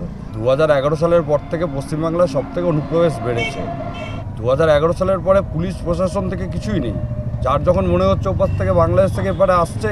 লোকসভা নির্বাচনের আগেই কাকদ্বীপ বিধানসভার 3টি পঞ্চায়েত এলাকায় 6,000-এর বেশি ভোটার বেড়ে যায়। লোকসভা নির্বাচনে অস্বাভাবিক ভোট বৃদ্ধি হয় যেসব বুথে, সেই বুথে তৃণমূল পিছিয়ে পড়ে। মূলত বাংলাদেশ থেকে আসারাই এখানে ভোটার হয়। গত মার্চে তৃণমূলের তরফে এই 3টি এলাকায় নাগরিকত্ব নিয়ে অভিযোগ দায়ের হয়। সেই অভিযোগের ভিত্তিতে তদন্ত শুরু করে কাকদ্বীপ মহকুমা প্রশাসন। প্রথমে কারচুপি ও গড়মিলের অভিযোগে শোকজ করা হয় এসডিও অফিসের কর্মী অ্যাসিস্ট্যান্ট সিস্টেম ম্যানেজার অরুণ গড়াইকে। পরবর্তীতে নির্বাচন কমিশনের তরফে তাকে সাসপেন্ডও করা হয়। গৌতম মণ্ডল ও হিন্দলদের রিপোর্ট, এবিপি আনন্দ। সোমাদা, দেখুন, রাজাদা যে কথাটা বললেন সত্যি তো, এই দুঃখী মানুষগুলো তাদের মুখ দেখে একটা মনে হতে পারে যে এদের আরেকটা দেশ আশ্রয় দেবে না কেন, কিন্তু জাতীয় নিরাপত্তার পক্ষে যে কোনো অনুপ্রবেশ অত্যন্ত বিপজ্জনক। একদম। কিন্তু তার চেয়ে আরও বিপজ্জনক কি, যখন এটাকে রাজনৈতিক ভাষ্য তৈরি করে ভোট ব্যাংক বাড়ানো হয়। অর্থাৎ অনুপ্রবেশ একদিকে, কিন্তু সেটাকে ব্যবহার করে প্রাদেশিকতার উস্কানি যদি আসে তখন বিপজ্জনক। বাংলাভাষী বাংলাদেশি গুলিয়ে গেলে বিপজ্জনক। এবং দেখুন কতটা বিপজ্জনক, বিজেপি আর তৃণমূল তো দুটো ভাষ্য দিচ্ছে, সিপিএমও কিন্তু সেই ভাষ্যে পড়ে গিয়ে সঙ্গে সঙ্গে মিছিল করছে। আপনি কিন্তু সিপিএম লম্বা বড় মিছিল করছে, যে বলছে যে রুটি কাপড়া মোকান, বিজলি সড়ক পানি, শিক্ষা স্বাস্থ্য, রাজ্যে এত দুর্নীতির প্রশ্ন, একেবারে আইন শৃঙ্খলা গুলিয়ে যাচ্ছে। তার বদলে সেই ভাষ্যটায় সিপিএম কিন্তু ঢুকে পড়ছে এবং ঢুকে পড়ে একটা লম্বা মিছিল করে ফেলছে সঙ্গে সঙ্গে। আমি রাজাগোপাল বাবুর একটা কথা বলছি যে এটা পুশব্যাক করে বা এ করে সমস্যার সমাধান করতে গেলে 2 কোটি মানুষকে ফেরত পাঠানো খুব মুশকিল, কিন্তু নাগরিকরা যে বেনিফিটস পায় এটা হিউজ বেনিফিটস। ওই আধার কার্ডের ভিত্তিতে রেশন থেকে আরম্ভ করে ওই প্রধানমন্ত্রী আবাস যোজনার থেকে আরম্ভ করে সবকিছু যে বেনিফিটস, এগুলো জাস্ট উইথড্র করে নাও। মানে এই রাজ্য বাদ দিয়ে গোটা দেশ এই চাপ নিতে পারবে না। খুব খুব ভারতবর্ষ, রাজাদার সাথে একটু ডিফার করছি আমি। ভারতবর্ষ ইউএন রিফিউজি চার্টারের মেম্বার নয়। আমার দেশটা ধর্মশালা নয়। অনুপ্রবেশ করে এখানে ঢুকবে, আমার দেশের সম্পদের মধ্যে ভাগ বসাবে, আমার দেশের সম্পদ অধিকার করবে, আমরা বঞ্চিত হবো, এটা হতে পারে না। আগে তৃণমূলকে দাঁড়াও, তারপরে 3টে পঞ্চায়েতে 6,000 ভোটার বেড়েছে, অনুপ্রবেশ খুব খারাপ। সুমন, 3 মাসে 40 লাখ ভোটার বেড়েছে মহারাষ্ট্রে, এবং মহারাষ্ট্রে বিরোধীর সাথে ভোট ডিফারেন্স ওঠে। আজকে অরবিন্দ কেজরিওয়ালের কনস্টিটিউয়েন্সিতে 25,000 ভোটার বেড়েছে, কেজরিওয়াল 4,000 ভোটার বেড়েছে।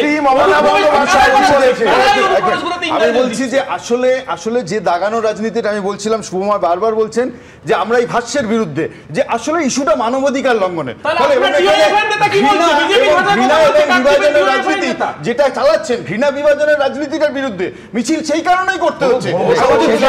একটাই কথা বলতে পারবো, সেটা হচ্ছে একই সঙ্গে বাইরে বাঙালিদের ওপর হেনস্থার প্রতিবাদ হোক, পাশাপাশি চোখে আঙুল দিয়ে দেখিয়ে দেয় অনুপ্রবেশের সমস্যারও প্রতিবাদ হোক, পাশাপাশি হোক।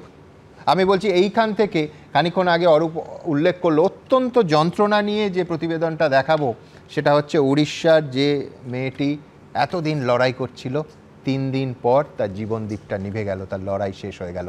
এই যন্ত্রণায় লজ্জা ভারতবাসী রাখবে কোথায়? অবশ্যই সমস্ত তরফে প্রশ্ন ক্যাটেগরিক্যালি আমার পরের প্রতিবেদনে তুলেছি।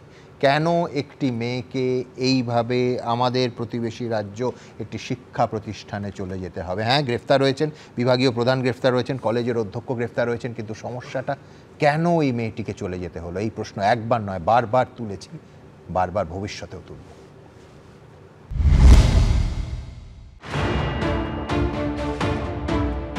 বিভাগীয় প্রধানের হাতে বারবার যৌন হেনস্থার শিকার। অভিযোগের পরও ব্যবস্থা নেয়নি কলেজ কর্তৃপক্ষ। শেষে কলেজেই নিজের গায়ে আগুন লাগিয়েছিলেন 22 বছরের ছাত্রী। 95% দগ্ধ অবস্থায় ভুবনেশ্বর এইমসে ভর্তি ছিলেন। 3 দিনের লড়াই শেষে সোমবার রাতে মৃত্যু হল তরুণীর। বিজেপি শাসিত উড়িষ্যার এই ভয়ঙ্কর ঘটনা গোটা দেশে তোলপাড় ফেলে দিয়েছে। এই ঘটনায় উড়িষ্যার বিজেপি সরকারকে কাঠগড়ায় তুলে বিরোধীদের দাবি এটা আত্মহত্যা নয়, প্রাতিষ্ঠানিক হত্যা। उसका जो लाइफ लॉस हुआ है उसके लिए जिम्मेदार कौन है? हम जुडिशियल इंक्वायरी डिमांड कर रहे हैं। एबीवीपी की वो कर्मकर्ता थी, एबीवीपी संगठन में वो काम कर रही थी। उसे ये भारतीय जनता पार्टी का सरकार उसे प्रोटेक्शन नहीं दे सका। हमारा दावी है उसके परिवार को 2 करोड़ मुआवजा उसे दिया जाए, उसके परिवार को जुडिशियरी इंक्वायरी हो। और हमारा दावी है, हमारा वी डिमांड ओडिशा के chief minister Mohan Majhi, higher education minister should resign from their seat. বালেশ্বরের ফকির মোহন কলেজের বিএডের 2য় বর্ষের এই ছাত্রী বিভাগীয় প্রধানের বিরুদ্ধে যৌন হেনস্থার অভিযোগ জানিয়েছিলেন। কলেজ কর্তৃপক্ষের কাছে অভিযোগ জানিয়েও সুবিচার পাননি বলে অভিযোগ। অবশেষে কলেজের প্রিন্সিপালের ঘরের সামনে গায়ে আগুন দেন তিনি। এই ভয়ঙ্কর ঘটনার প্রতিবাদে বৃহস্পতিবার উড়িষ্যা বন্ধের ডাক দিয়েছে কংগ্রেস সহ একাধিক বিরোধী দল। প্রিয়াঙ্কা গান্ধী ফেসবুকে লিখেছেন, ন্যায় বিচারের লড়াইয়ে হেরে গেলেন উড়িষ্যার আরেক কন্যা। তিনি তার উপর হওয়া অত্যাচারের বিরুদ্ধে আওয়াজ তুলেছিল, কিন্তু ন্যায় বিচার পাওয়ার পরিবর্তে অপমান এবং হয়রানির শিকার হন। এই দ্বিগুণ হয়রানি তাকে আত্মহত্যা করতে বাধ্য করেছে। প্রধানমন্ত্রী দেশের অর্ধেক জনসংখ্যার কি এখন ন্যায় বিচারের আশা ছেড়ে দেওয়া উচিত? तो एमपी एमएलए का जिम्मेदारी था, क्यों नहीं एमपी चीफ मिनिस्टर के पास गए? होम मिनिस्टर है चीफ मिनिस्टर, उनके पास बैठ के पूरा सिस्टम को यूज करके उसको जस्टिस देना था। कोई सुना नहीं। जब कोई इन लोगों ने सुना नहीं तब इसने वीडियो रिलीज किया, एक वीडियो रिकॉर्डिंग किया 15 दिन पहले, उसको रिलीज किया। मासेस देखे उस वीडियो को, लेकिन कोई रिएक्ट नहीं किया। कैसा सोसाइटी? इसमें उसको न्याय नहीं मिला, उसको मौत के में जल के मरने के लिए छोड़ दिया गया। এই ঘটনায় কলেজের বিভাগীয় প্রধান ও কলেজের অধ্যক্ষ দিলীপ কুমার ঘোষকে গ্রেফতার করেছে পুলিশ।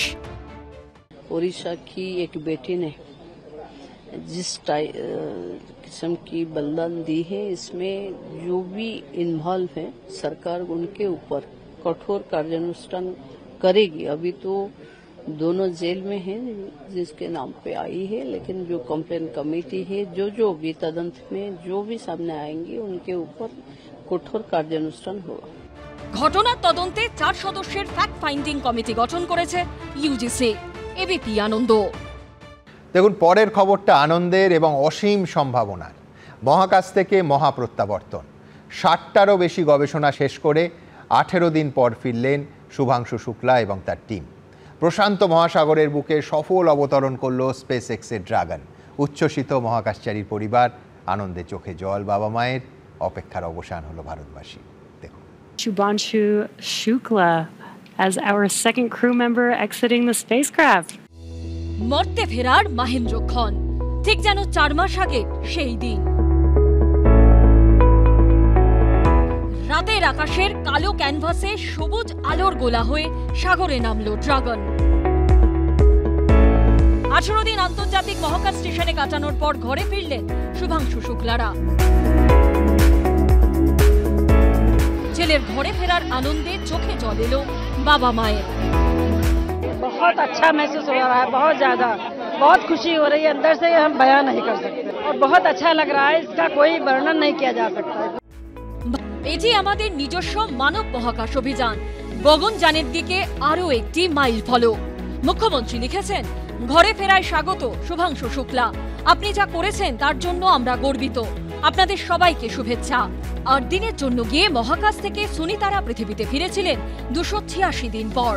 18 দিনের জন্য গিয়ে নির্বিঘ্নে এবং নির্দিষ্ট সময়ে ফিরলেন শুভাংশুরা। সত্যজিৎ বৈদ্য ও ঝিলম করঞ্জায়ের রিপোর্ট, এবিপি আনন্দ।